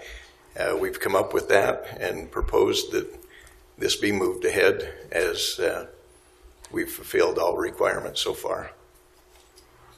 Thanks, Mr. Bishop. Any questions for Any me? questions for the petitioner? Thank you. Thank you. Any questions amongst the group? If there's no questions, I'm happy to take a motion. I just want to say that I appreciate how all the residents came out and supported you, all your neighbors. That really spoke volumes to me, as I don't love giving increased density, and I felt like this was a really good way and common ground that we found, and I appreciate the staff who came back to the drawing board with it. So, thank you. Mr. Mayor, I move that we approve Resolution 2026-41, approving development agreement on 7.1 acres of property located at 2424 West, 900 North, allowing 13 lots in the current very low density residential agricultural designation, and include DRC comments. Second. Can you do it with the finding that the development agreement aligns with the goals and policies of the general plan? Yes. So do you want to redo your initial motion? I can add. She amended, Yeah, amended as stated. And second stands. Okay, any other questions? Great, we'll start with you, Councilmember Harrison. Yes. Councilmember Stallings? I'm going to vote no, not because this is a bad product. I think it'll be great. I see value in retaining the larger lots for large animal rights, so I'm sad to see that go, but I appreciate that you're willing to reduce it, not as much as you could have, I guess, if we did a zone change, but just a little. So I think it'll be a great project. I just thought it could have been better. Thank you. Councilmember Freeman? Yes. Councilmember Lockhart? Yes, and I'm not a huge fan of development agreements, but when we talked about this and how it has the infrastructure need and the public benefit, that's where I was able to find support for this. Great. Councilmember Newell? Yes. Great, that passes. Thank you, Mr. Bishop. Okay, I will take a motion to adjourn our council meeting so we can enter a Lehi City Redevelopment Agency meeting. So moved. So I have a first from Councilmember Freeman and a second from Councilmember Newell. All in favor, say aye. Aye. Great. Welcome to our Lehi City Redevelopment Agency meeting. We do have a full council. We have Councilmember Newell, Councilmember Harrison, Councilmember Stallings, Councilmember Freeman, and Councilmember Lockhart. We do have a full council tonight. With that, we will move to item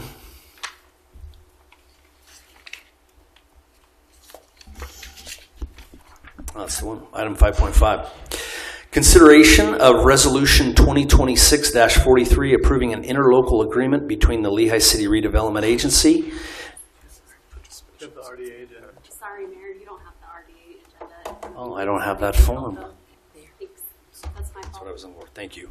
So we will go to item 2.1, consideration of Resolution R 2026-06, approving a participation agreement between Lehi Redevelopment Agency and the Stack Soccer Field LLC.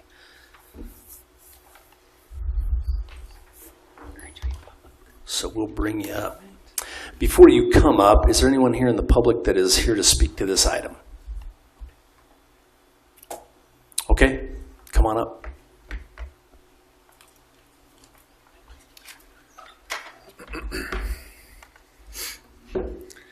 Ryan Thomas, Stack Real Estate. I'm not sure how we want to do it, if we want to address the Stack soccer field first or kind of the greater project, but we can, I think they're similar enough that however we want to progress there. Council, is there any recommendations? Do we want to approach the Thanksgiving Point development first and then these two second? Or do we want to approach this? You mean do item 2.2 first? Correct. Doesn't matter to me. My question is as the development as a whole.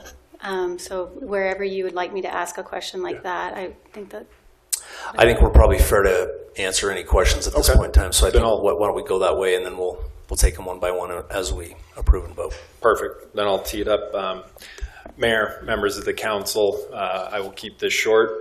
The agreement in front of you tonight is not the first one we brought to the city, as you all know. In fact, it's moved significantly in Lehi City's favor, draft after draft.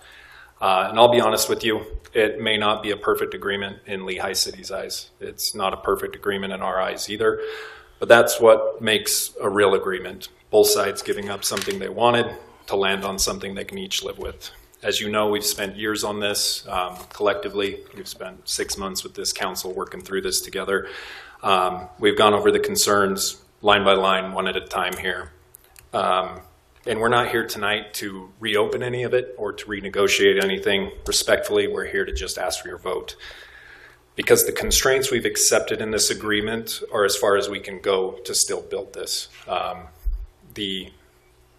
The constraints are the limit of what this project can bear. We took them on for one reason, to move this forward, and because we share an aligned goal, and that is delivering a successful Thanksgiving Station TOD that can be built and that gets built right. So my ask is simple. We ask that you take a vote tonight on the participation agreement for approval as presented. Thank you. Mr. Mayor, if I may, I just respect your ask. I just have a question. My understanding is that as a whole, you are allowed 2,000 units across 4 different sections. There's the Corn Belly section, there's the soccer section, the UTA section, and what I call like the TSAT building section. Yeah. When I add up the requested units for all 4 of those sections, I'm finding 2,100 units instead of 2,000. Sure. So I just want to know, you can have 1,800 in the 3 that belong to the HTRZ. Yep. What are you going to do with that extra 100? Is it coming out of the TSAT section? Sure. Can you shine some light onto that? Yeah, very fair question. I understand the reason for some confusion there. If you actually look at the area plan as it was approved, there's several exhibits in there that provide a range. You know, all of the units, as you described, are kind of placed in 4 quadrants. And the soccer field and the Corn Bellies parcel have a range of units just for market dynamics, different unit sizes. As you know, it's a long-term project. So we are fully capped at 2,000 units. UTA's piece is 200 units minimum, maximum. Down there by the TSTAT buildings, it's 200 units minimum, maximum. We know that between Corn Bellies and the soccer field, there are only 1,600 units there. So the only interchanging of units would be between the soccer field and Corn Bellies there, with a not to exceed 1,350 on Corn Bellies and a not to exceed 350 on the soccer field. If we go to the full 1,350 there, we're capped at 250 on the soccer field, and vice versa, 1,600 between those two. Hopefully that clears it up. I know it's a little confusing. It does clear it up, but can you point to in the contract where you're using the word maximums? Maybe I didn't see it when I read through it a few times, but it frankly is unnecessary in the participation agreements because we're governed by the area plan. So nothing in the participation agreement could undo anything that's in the area plan there. So we default, as we've always said, to our governing document, the area plan. So that is where it's covered there. That's where it's addressed. In order to get more units, as you all know, we'd have to come back to the council and request that. So we are capped. Mr. Mayor? Yes. So I just had a couple of concerns and big concerns when it comes to the roadways and the transportation. I know that was something that I was pushing through. Yeah. So the one about the roadways, I think it's being interpreted as the city would be the ones who would be funding it, where the point of that part was because we have grant funding to be able to study and have a plan to help address the failure of Triumph Boulevard, failure in that area. That's where, you know, the city has funds to commit, but I would not want anything in there that's committing the city to have to pay for it. So my biggest concern, I know the concern of the past council, why this never came forward, is because we had the funding for a solution with Clubhouse Drive. And I know that doesn't work for us now. It doesn't work for Thanksgiving Point and partners to be able to do that. But my big concern is passing this and not having a solution. And just having the idea of, like, we know we need a solution. We know there's some funding out there to study a solution. We know that Lehi wants to sign off on that, what that solution is. But I'm really concerned that because of the way that we're putting it in now, that we're holding you to support what solution comes up, but that we don't have a solution yet. So I'm worried that as we get to what's projected to be a failure of Cheyenne Boulevard in 2033, that it's going to come back on this council that we passed this and allowed a funding mechanism to go forward for development, and then we're going to have road failure. And to me, it's really difficult to do that when we don't, that we need that solution as part of this, because otherwise what's going to hold anybody to finding that solution if it's not already set in there what this is? And that's where I just have real concern about moving forward with this, because, and it's not on Lehi to pay for it. We had the money for it, and now I feel like it's no longer our responsibility because we weren't the ones that took it off the table. So I don't know if developers or the state or somebody, to be able to make this development work, there has to be a solution to that. And we don't have it yet. We just have the idea. We know that there needs to be one, and it can't be Clubhouse Drive. That's all we know. Sure. Yeah. So if I'm hearing your concern correctly, it's future proofing for future traffic demands that may be related to the project, but may just be background growth that are happening in this area that need to be solved for. Well, just knowing that it's going to fail in 2100 North is not going to be enough to stop that from happening. And when we put 2,000 units there, it's going to exacerbate it. Yeah. And I know you've been involved with this council and planning commission for a long time, so you've kind of seen how this project has progressed. And I think one big misconception, especially from the public point of view, is that our project has always been attached to Clubhouse Drive. You know, we were never the ones proposing Clubhouse Drive or any of those things like that. When we went through the public input process and the substantial traffic engineering process, multiple traffic studies that Lauren was here, he could attest to. We looked at all these variables, and that is how those traffic triggers were put in place in the area plan, where Gardner and Stack took on our piece of the, we call them minor improvements because they're only minor in comparison to 2100 North becoming a freeway, or Clubhouse Drive going through a golf course and going and connecting up to wherever it was destined to connect. But our roadway projects are substantial that we have to complete. And the city has taken on some of their own as well and done those. But I think at the end of the day, that's all been settled for in the area plan there. And going forward, when you're talking about a regional traffic solution, that's just not a developer solved problem right there. That is solved by regional planning authorities, the traffic engineers, the UDOTs, the regional planning associations that look into this and find solutions for those things, and that's where that public funding comes from. Yeah, and so my feeling on this is that's what you had was approved, but the HTRZ funding that was approved by the state is essentially saying, okay, there's more here. There's more being given.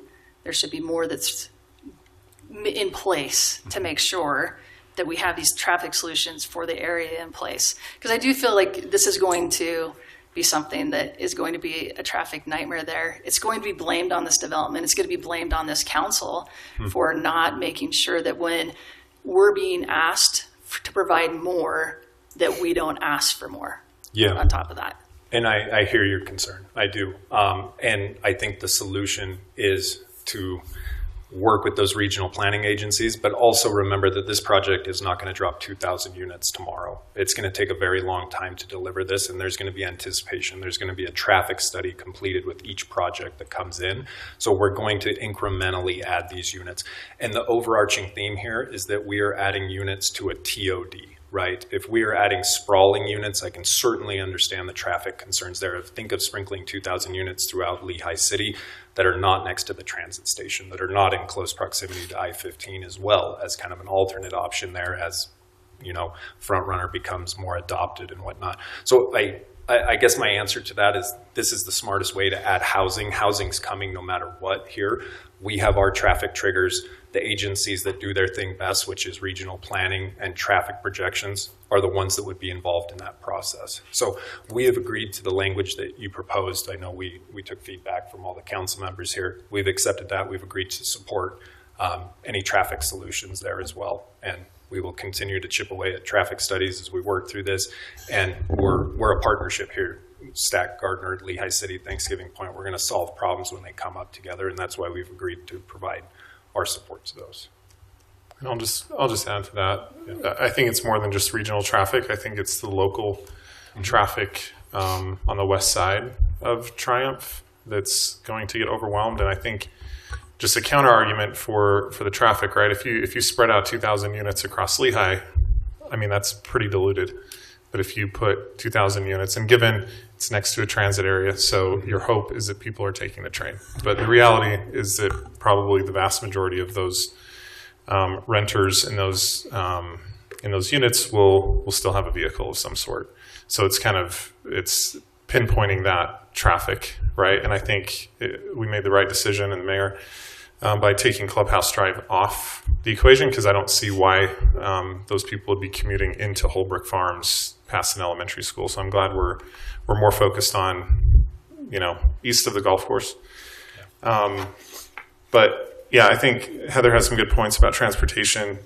I've been looking through this for the last several days since you guys emailed it to us. I do appreciate reaching out to each council member and taking our feedback and applying what you could.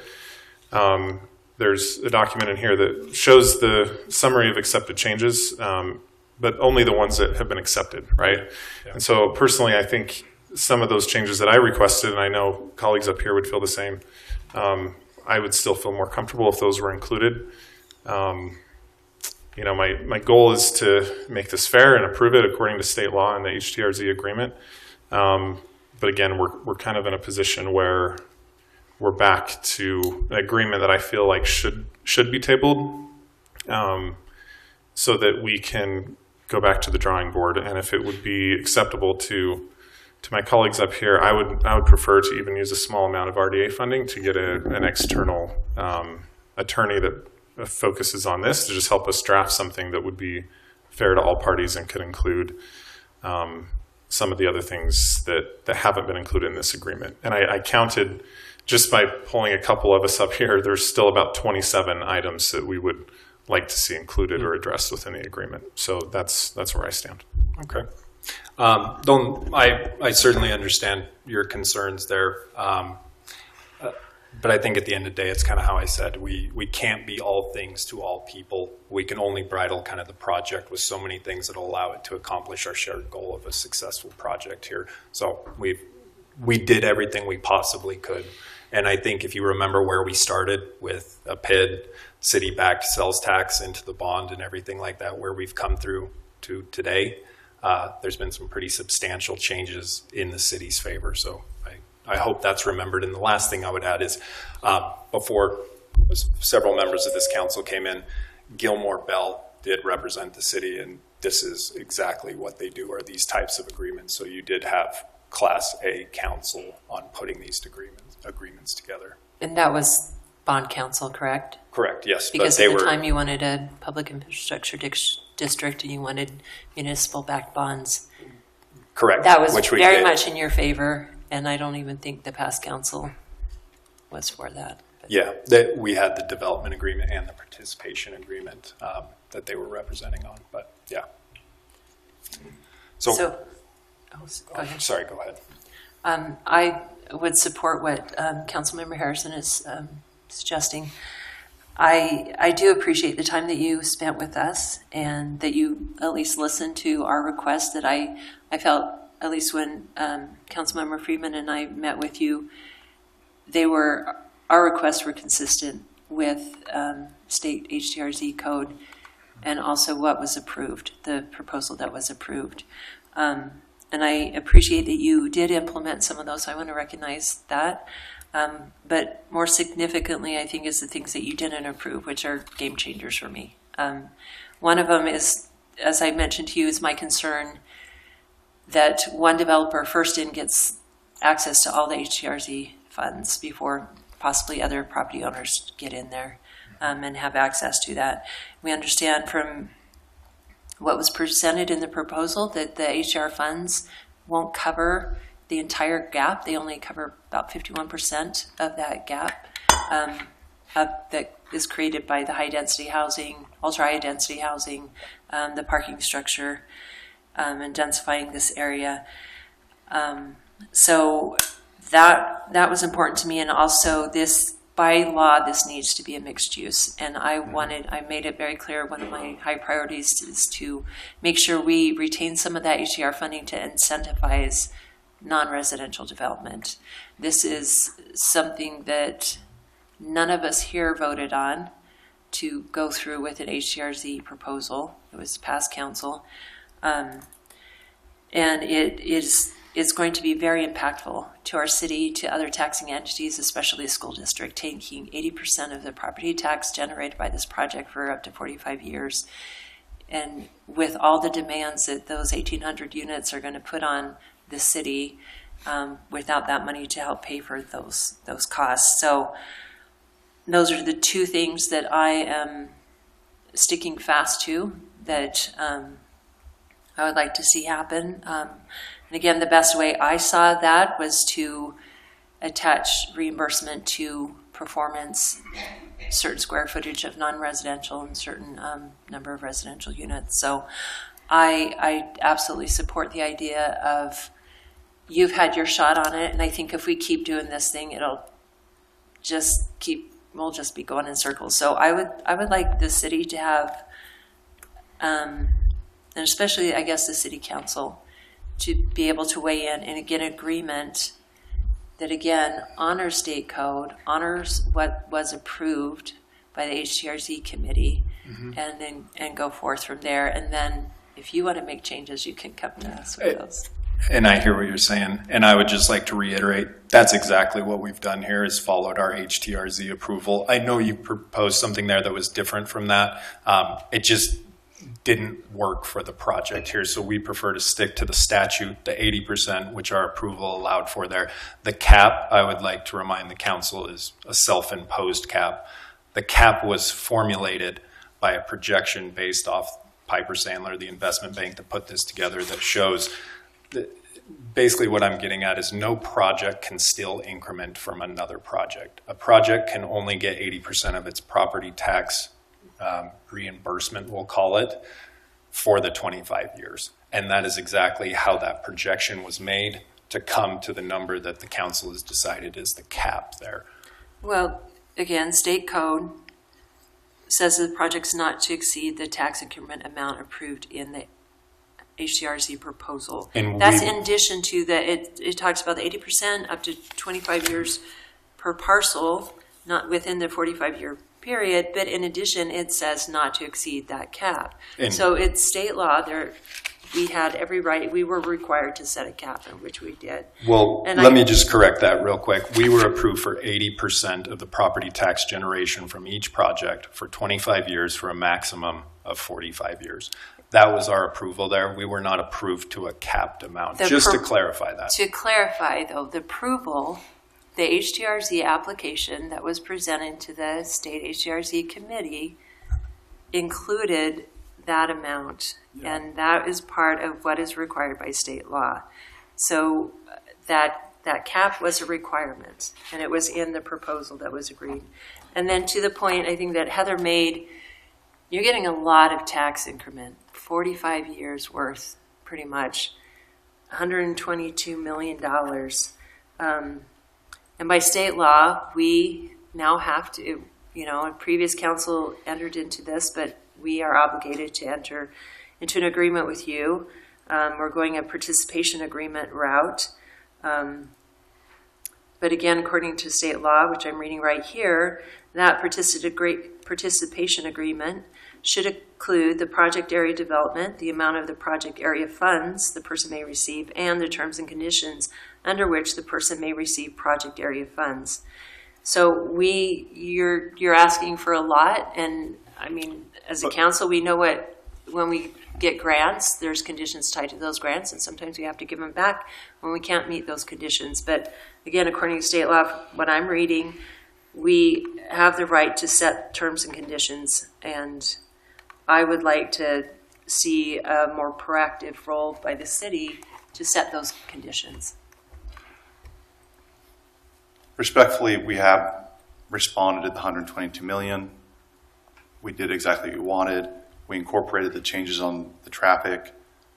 I mean, we've been going at this for 6 months before this council. Just to remind you, I know it wasn't this council, but Lehi made the application. Lehi did. We're just asking you to approve what we've started with Lehi. And I realize it wasn't you, but we have been trying to bend over backwards to make this work. And we really have. You asked for retail. We gave you the retail. You asked for these items. It's not perfect, I agree. But we are at a point where we have spent plenty of money. We donated the water 2 weeks after this was approved. We've done everything you've asked us to do. And now you want to ask for more time. Just give us a vote. Okay, you haven't given us everything we asked. You haven't given us everything in the proposal. I'm ready to give a vote. And my vote on this. We've done the best we can. Sorry, I'll give you a second to talk in a minute. If you're asking your vote, I would vote no on this with direction to spend again RDA money to hire outside counsel to draft our own participation agreement that we can approve and follow state law as far as that goes. Okay, I'll weigh in. Thank you for all the time and effort you've put into this. Likewise. And I was there planning commission as a public member when you came in December, and I have seen it transition a lot. I think we are almost there, but I think there are a few things that we just want in writing, and I don't know if it would actually change drastically from your perspective, but it would make the city, at least it would make me feel more comfortable. I'm not going to speak for everyone else, but I just want to make sure that we're including some things as exhibits. I do agree with everything that has been set up here. I appreciate Councilmember Lockhart's findings and Councilmember Newell's with the traffic and that we can specify. I would think that the product type also that we can do that. And I said that about the piece of the pie and how every piece has a different value, and we should assess that to that.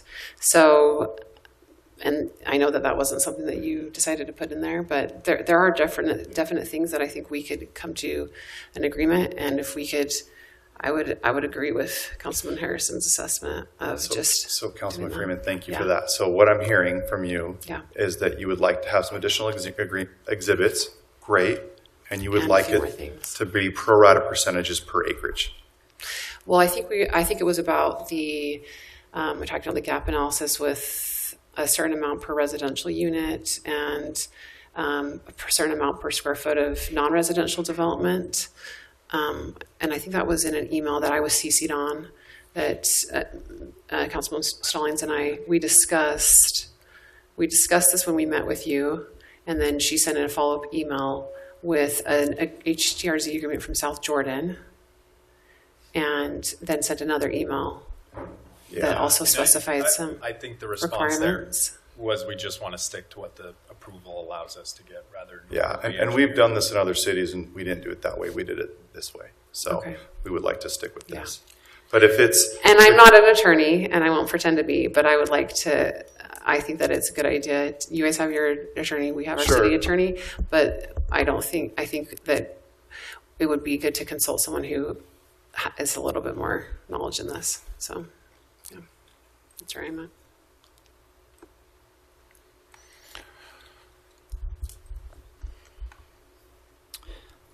Any other comments? I'm happy to entertain a motion.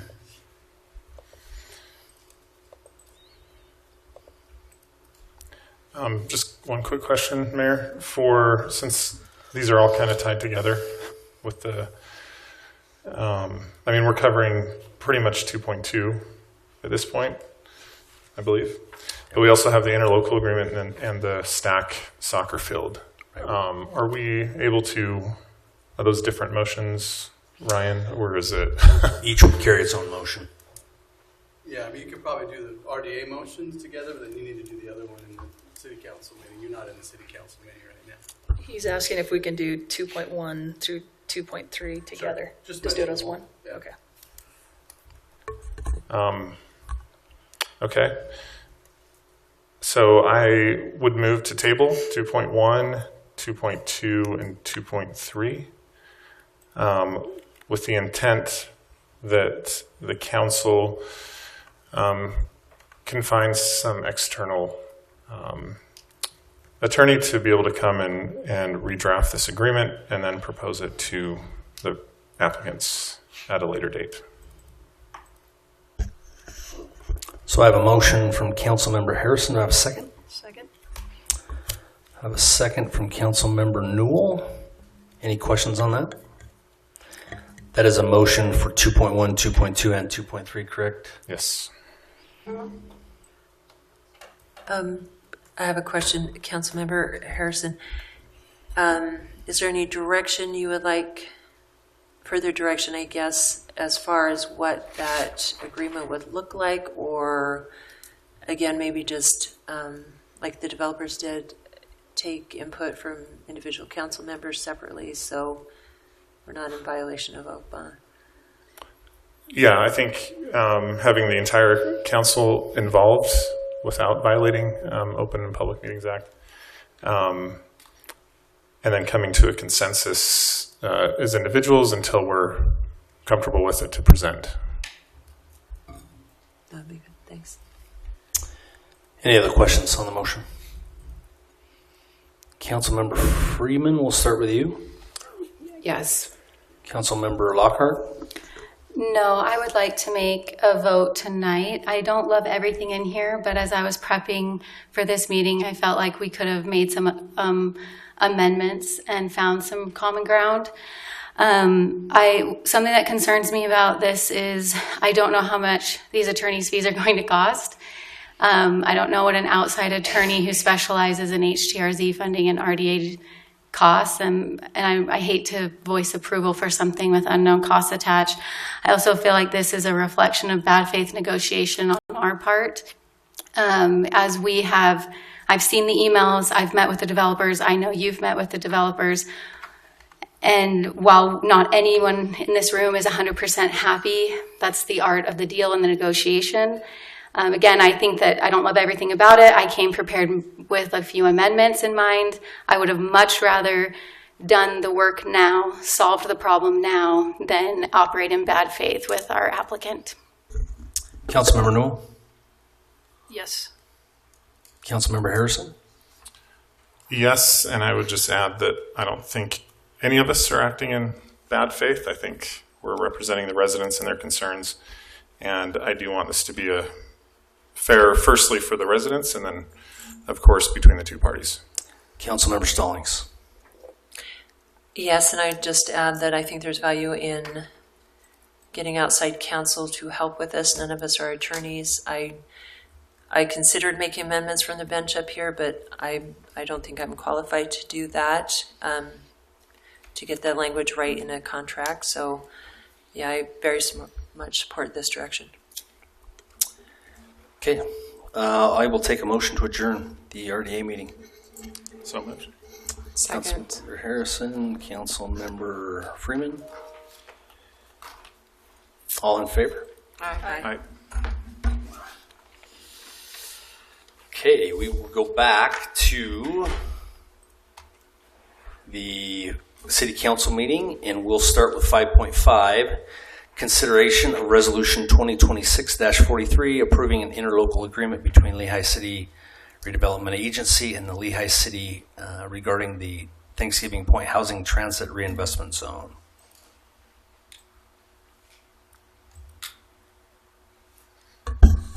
Ryan, can I ask a point of order? Where's our lawyer? Question. When we're doing motions, is it better for us to do our motion all the way through and vote for it, and then if we would like to add something, a comment at the end, is that the appropriate way to do it? Or I mean, we follow the Robert's rules loosely, right? Okay. So it's kind of whatever you guys agree to do. okay. Sorry, question. Nope, you're good. I guess this would require a motion to table as well, if everybody agrees. I would assume you can go ahead and make a motion. Then I'll go ahead and Sorry. I move to table Resolution 2026-43, approving an interlocal agreement between the Lehi City Redevelopment Agency and Lehi City regarding the Thanksgiving Point Housing Transit Reinvestment Zone. So I've got a first from Councilmember Harrison. Do I have a second? Second. Councilmember Freeman, any questions on that table? So we'll start with Councilmember Lockhart. No, and my comments from the RDA meeting about 90 seconds ago stand and apply to this vote as well. Councilmember Newell. Yes, I'll add my comments here that I still just have concern that when it comes to our transportation piece, that I'm going to have regrets that we haven't addressed everything we need to. And I know we don't have everything we need to at this point to be able to fully address it. So, Councilmember Stallings. Yes. Councilmember Harrison. Yes. Sorry about that. And Councilmember Freeman. Yes, and I appreciate that we've all come prepared and that we're coming together as a council to work on this. And I appreciate the good faith efforts that we're making. Great. We'll go to item 5.6, public hearing for the executive municipal officers compensation increase. This is a public hearing. So any that are in the public that wish to speak to this item, we'll open the public hearing at 8:32.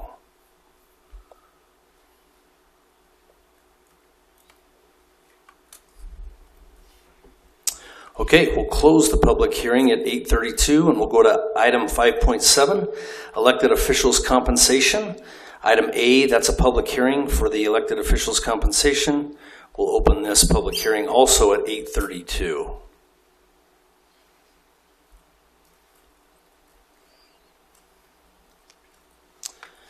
Okay, we'll bring it back. Still 8:32, that's good.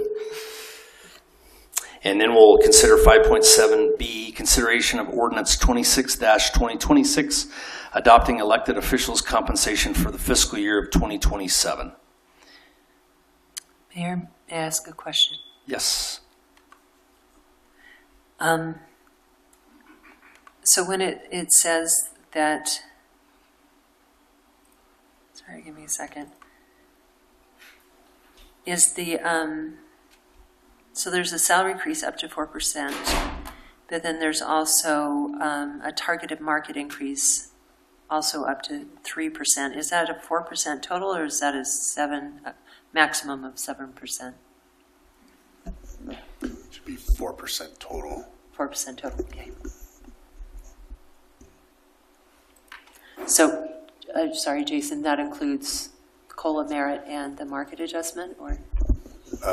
Market adjustments are a different bucket, but as far as the general employee increases, it's a total of 4%.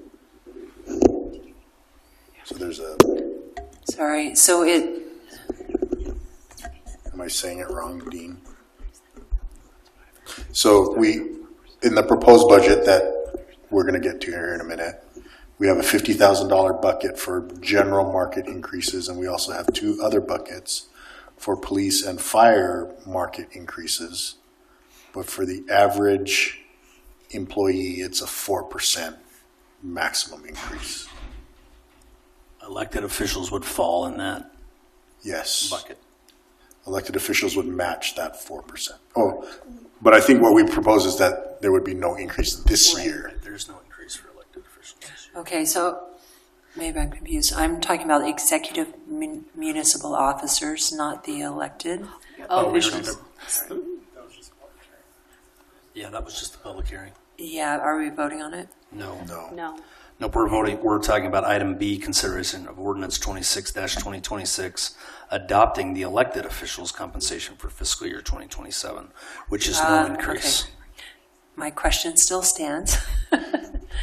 But I think I understand. So we get the 4%, but there's an additional market up to 3%, but within $25,000, according to what the documents we were given. Yeah? Allison says yes. Allison said yes. That's what I was wondering. Just wanted to know. Thank you. I would just add, Mayor. I appreciate working with my colleagues up here on this. I know we elected not to have an increase in pay this year based on the budget.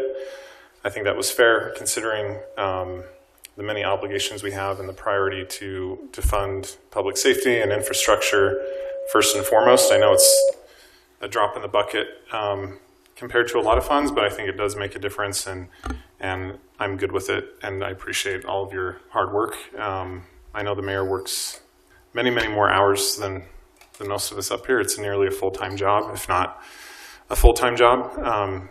So I appreciate that and all of your work, as well as the finance team in helping us put together this one part of the budget. And can I say something? Yes. Yeah, I agreed to not receive any increase in compensation for this, but I recognize that the mayor did not vote, and I would see that it's appropriate to increase the mayor compensation, but I know at this point it probably won't happen. But I just want to say that I appreciate all the work that you do, and I wish that your full-time work reflected that, really, because it's a lot. And I will just say this was presented to me as 6 to 12 hours a week. We know it's 20 plus hours. So we all are doing more than I think we knew what we were getting into. So thank you. Any other questions on this item? If there's not, I'd be happy to entertain a motion. Mayor, I'll make a motion. I move that we approve Ordinance 26-2026, adopting elected officials' compensation for fiscal year 2027. So I have a first from Councilmember Stallings. Do I have a second? Second. Second from Councilmember Newell. Any questions on that motion? If not, we'll start with you, Councilmember Lockhart. Yes, I do think that in our next item, as we talk about the budget, it's very important to me that the 4% remain for employees. And I don't believe that the council should take compensation if we don't protect the employees 4%. Councilmember Newell? Yes. Councilmember Harrison? Yes. Councilmember Stallings? Yes. Councilmember Freeman? Yes. Okay, item 5.8, budget amendment for the fiscal year of 2025 to 2026. This is a public hearing, so we'll open that public hearing at 8:38.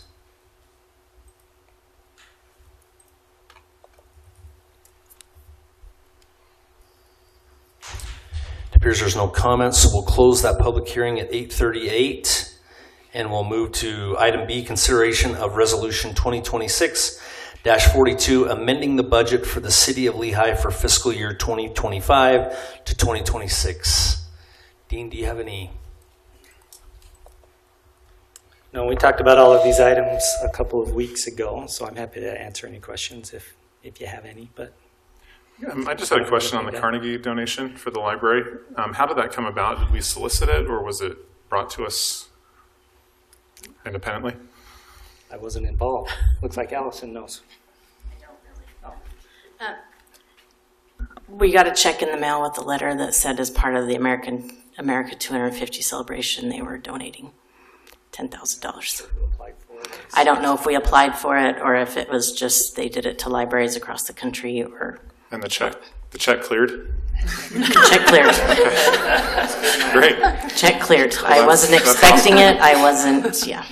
Nobody knew about it, so. We'll take it. If anyone else wants to donate money to No, I love it when private industry helps, and so I was just curious. So I have to research this. Is it it's just Carnegie? It's just the Carnegie Library. Yep. Carnegie Library. Okay. Yep. I have the letter in my office, but yeah. Perfect. Thank you. Okay. Yep. Any other questions or comments? Great. Happy to entertain a motion. Mr. Mayor, I move that we approve Resolution 2026-42, amending the budget for the city of Lehi for fiscal year 2025 through 2026. So I have a first from Councilmember Newell. So I have a second. I second it. Councilmember Freeman. Any questions on that motion? So we'll start with you, Councilmember Newell. Yes. Councilmember Harrison. Yes. Councilmember Stallings? Yes. Councilmember Freeman? Yes. And Councilmember Lockhart? Yes, I do want to echo my comments from the work session. I am disappointed in the roughly 20,000 spent on city council office spaces and cubicles here in the building, and wish that that had come before a formal vote before making that expenditure. Item 5.9, consideration of resolution 2026-38. Mr. Mayor, can I just add something? I feel like this is the most appropriate time. I just wanted to thank you for all the work that you've done on this. I think one of the most common questions I have out in the public from other cities is, how's your new mayor? And I'll tell you what I tell them is, you're doing a fantastic job. I love how you've come in. I think you've built up a camaraderie between our employees. I know you had a lot to carry with this budget cycle, and I don't think that everyone recognizes how much work you put into that and working with staff and the proposals that you made to take care of our staff. And I really admire you and respect you for doing that, and thanking you for getting us across the finish line when we were coming at this from so many different points and perspectives. So I'm grateful that we were able to pass this budget for you finally. So thank you for all your hard work. Thank you. I appreciate that. I appreciate the non-raise this year too, so that's perfect. Just kidding.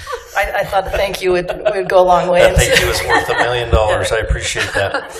All right, back to 5.9, the consideration of resolution 2026-38, adopting the budget and consolidated fee schedule for the city of Lehi for the fiscal year 2026 to 2027, July 1st of 2026 to June 30th of 2027. Any questions or comments? Mr. Mayor, I just, again, echoing what Heather just said, I think we've had quite the season for the budget. I'm happy with where we ended up. I think there were several different routes we could have gone, but just some of the successes, and I know, unfortunately, staff had a front row seat to how the sausage was made, and it's not a great process. Like I like hot dogs, but I don't want to see how they're made. And that's how the budget went, but it's necessary, and that's what we signed up for. I think it was really critical to note that we avoided a tax increase. I feel, at least from my perspective, that that's what the residents preferred. We increased funding for our great firefighters and for the police. We hired, I believe, through the water fund, we're going to hire 4 new employees to find water leaks, because we're over 30% leakage in our culinary water. And in a drought, that's 30% too much. And so I appreciate the efforts, especially Rachel, her engagement with the water department to make that happen. We got other employees in parks and other parts of the city. So I know that I think every one of us would say this isn't our perfect, ideal budget, but I think we came to a really good spot. And I think very critically, the wage increase stayed at 4%. So thank you to all of my colleagues up here and staff for making this happen. I also want to say thank you. I do have a question about the fee schedule. I was wondering if we could look at something, a new fee that's come up. It's on page 2, and it's for the piano. And I just was wondering about that, and I know I asked Jason, I asked some other city council members. It's for the piano. It's on page 2. I'm not sure what it is either. Okay. I just got given the fees, so Okay. I will have to find out. Okay. Well, so I think my understanding of the piano was that it's for people to be able to use, and kind of just like we have the broadband room available for the community, we want these community rooms here, or what are we calling? Yeah, community rooms. And I saw in there that to move the piano, there was an add-on fee for $250 to move it to the community room. I am guessing that's to tune it, but I just, I guess I'm going to reveal more about myself. So I've taught piano since 2009, and my mother's a professional musician and all of that. My understanding is, and I confirmed this with research, that it doesn't need to be tuned every time it's moved in the same building. It is just, it's the environment and the humidity changes. It's recommended to just tune pianos twice a year, probably maximum 4 times. So I'm worried that that's fee. If you add that on to using the community room, which is $150 an hour, that's prohibitive for someone to really use it. Like our community to use the community room and like the community piano. That's something that I'm concerned about. And I don't think that it's like, I don't think that it's necessary to tune it. I don't think research supports it necessary to tune it every time it's moved. That's just, that's a concern I have about that fee. And I don't know who sets the fees. I don't know where they came from. That was a question I had. So, yeah. These particular ones came kind of last minute to me, so I didn't have a lot of time to research them. Yeah. So my assumption is that when I read them, that it was like people could rent the piano to play in the community room as well as in the hall, and the fee was to move the piano into the community room to use the piano in the community room for a rental. Yeah, and I guess I'm just confused about that because, I rent the piano in the Civic Center hall, or you can rent the piano in the hall, which I don't know what that means exactly where the hall is, but or you can rent to move it into the community room in the Civic Center and rent it. And then, and I was going to call you about this earlier today, which I probably should have, but here you go. And I think, like, even if you adopt the fee schedule, we can go and look into it. I mean, we don't have to start doing it tomorrow. And we could charge the fee, and then maybe whoever suggested that, we could do some more I research. would just love to have it be more accessible to people, and I think that if we charge, what is that, $400 for someone to use it for an hour in the community room, that seems a little prohibitive. Well, I think the $250 is just a flat fee. It's not a per hour. The moving fee is just a one-time. Yeah. So it would be the $150 an hour. But then you have to move it into there. Yeah. So the rent the piano. I guess maybe it's confusing just the wordage even. So maybe that. I can look into it. That one, as I was typing it and writing it, was confusing me as well. So okay, well we're agreeing then. I think this is just staff's best attempt to make sure we covered our costs. Because again, I think they were operating under the impression that we had to tune it every time it was moved. I'm not a piano guy, so I don't know. But so like we can just do the. We can just start charging the fees and just come back to the piano fees after. Come back to the tuning. Yeah. Because when we met with a Steinway tech who tuned it the first time, he said exactly what Rachel had said, that you don't need to tune it every time you move it. It's only if you're transitioning from outside to inside. So I do know that facilities was concerned about like just the manpower to be able to move it. So I know that's part of it too. But I would assume, because you have the residential per hour on the weekdays for the Civic Center is $150, and then to rent the piano on the Civic Center per hour is $100. So I would think that'd be $250 plus another $250 to move it. I think if it's in that space, you should just be able to use it. Like there shouldn't be necessarily a piano rental fee, but I know we want to have something baked into that to make sure we're covering our costs for the times we do have to tune it if it's 4 times a year, also the manpower to move it. But I know from the donor's perspective, they want to have it played. They want to have it enjoyed by the community. I would love to see it, that we get people there playing, now. Like, and so also with like the rent the piano in the hall with the booking, I would assume that would mean that we would have a recital and chairs and everything set up for them to rent it, but I know there's also plans to have it that people can just sign up to play it too and not have to pay any money to do that. So maybe we need to look at something with the stacking, but I agree that like it just needs to be looked at again, that if you're going to rent the space, I think that the piano should be something that you just get to include with maybe some cost on top for whatever the actual cost is to move it. Yeah, it just seems a little disconnect when we have the broadband room for, $50 something, and then that's going to be $250 basically. Well, and part of that came from the thought is, are we charging too low over there too? Which could be. Yeah.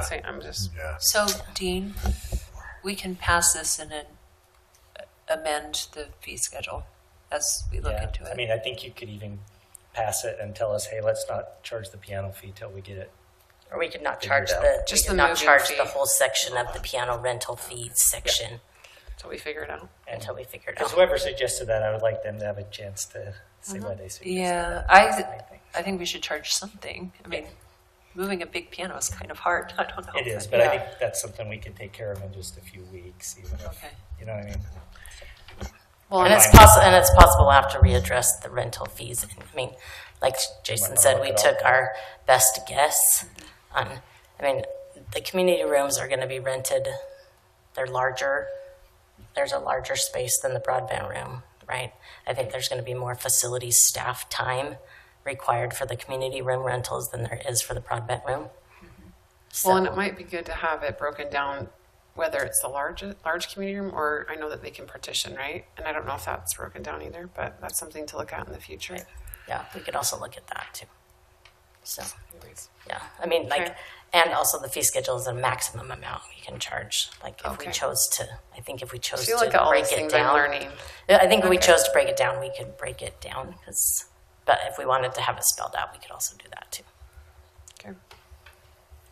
Yeah, I would just add, I think I would like to see the fees a little bit lower as well. So I'm happy to support any motion that at least pauses that discussion for a little while until I think, yeah, especially if there's no moving involved, I would like it to be a little more accessible with a lower dollar amount for the residents. So are you talking just the piano part, or are you talking the whole community rooms part? If to rent a piano that doesn't require moving, I think we should try to make it as, like low double digits, just so that, if you have a 10-year-old that wants to come and practice the piano because they don't have one at home, I don't want it too cost prohibitive for residents.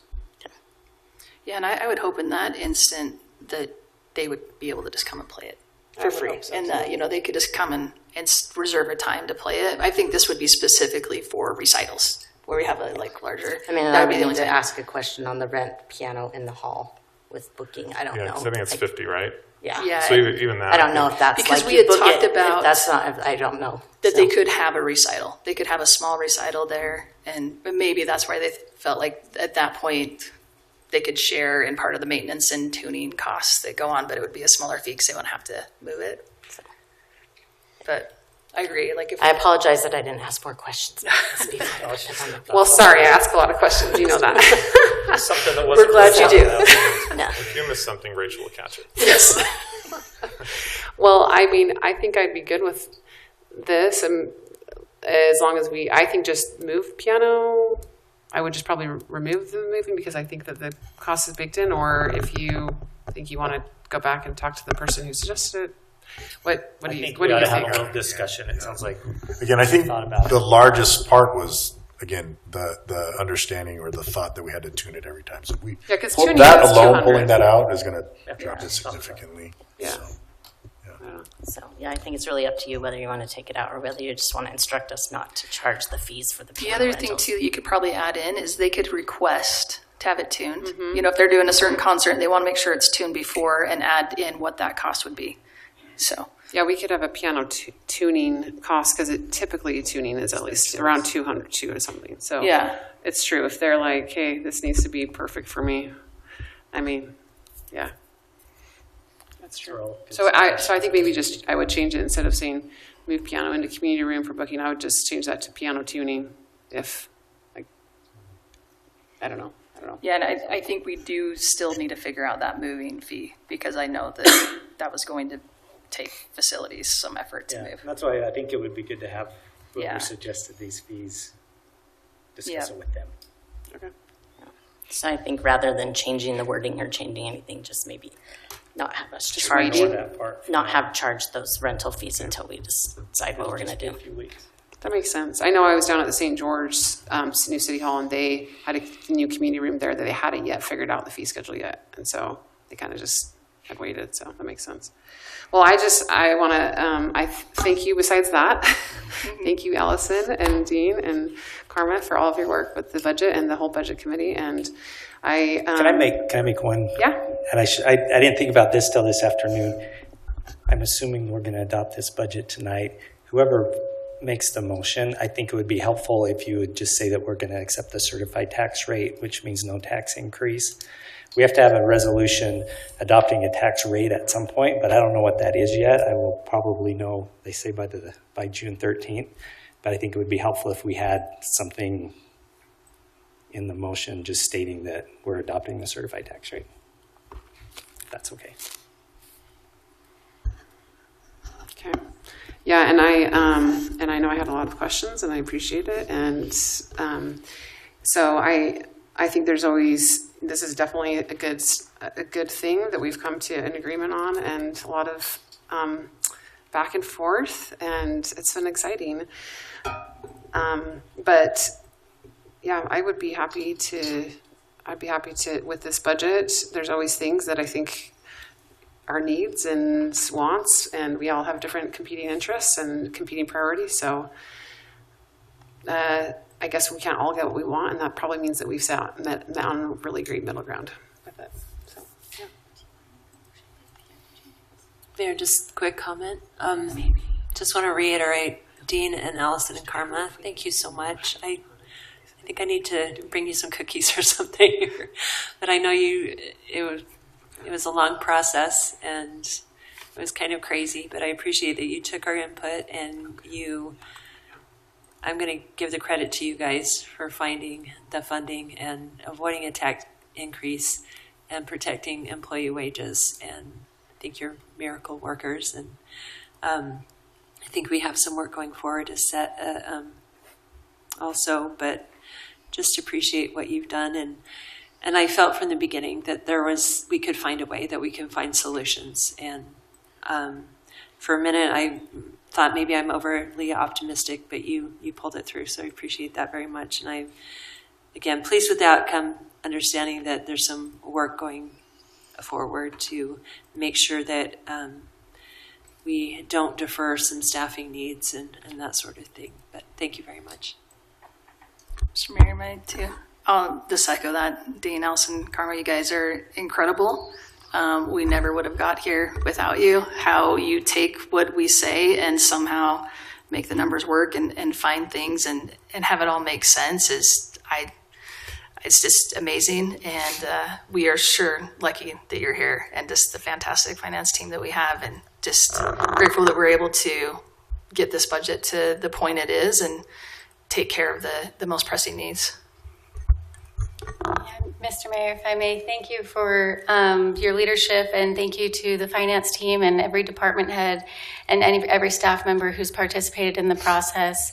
I'm so grateful for your guidance, mentorship, and just the education that I've received over the past 6 months on municipal finance and the way that the city runs.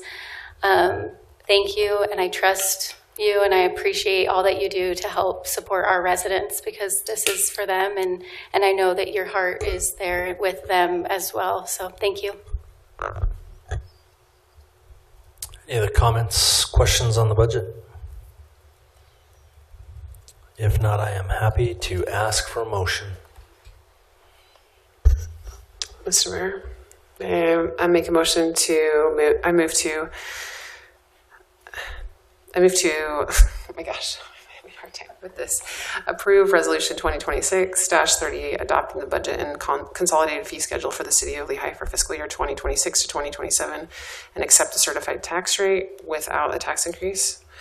And except for the Civic Center piano rental fees on the fee schedule. So I have a first from Councilmember Freeman. Do I have a second? Second. I have a Councilmember Newell with a second. Any questions on that motion? If not, we'll start with you, Councilmember Harrison. Yes. Councilmember Stallings? Yes. Councilmember Freeman? Yes. Councilmember Lockhart? Yes. Councilmember Newell? Yes. Okay, that passes. We're done with that. With that, we're at the end of our meeting. I'm happy to take a motion to adjourn. So moved. Councilmember Newell, I have a second. Second. Second, Councilmember Harrison. All in favor? Aye. Aye. Aye. Thank you. Thank you for coming and participating with us this evening.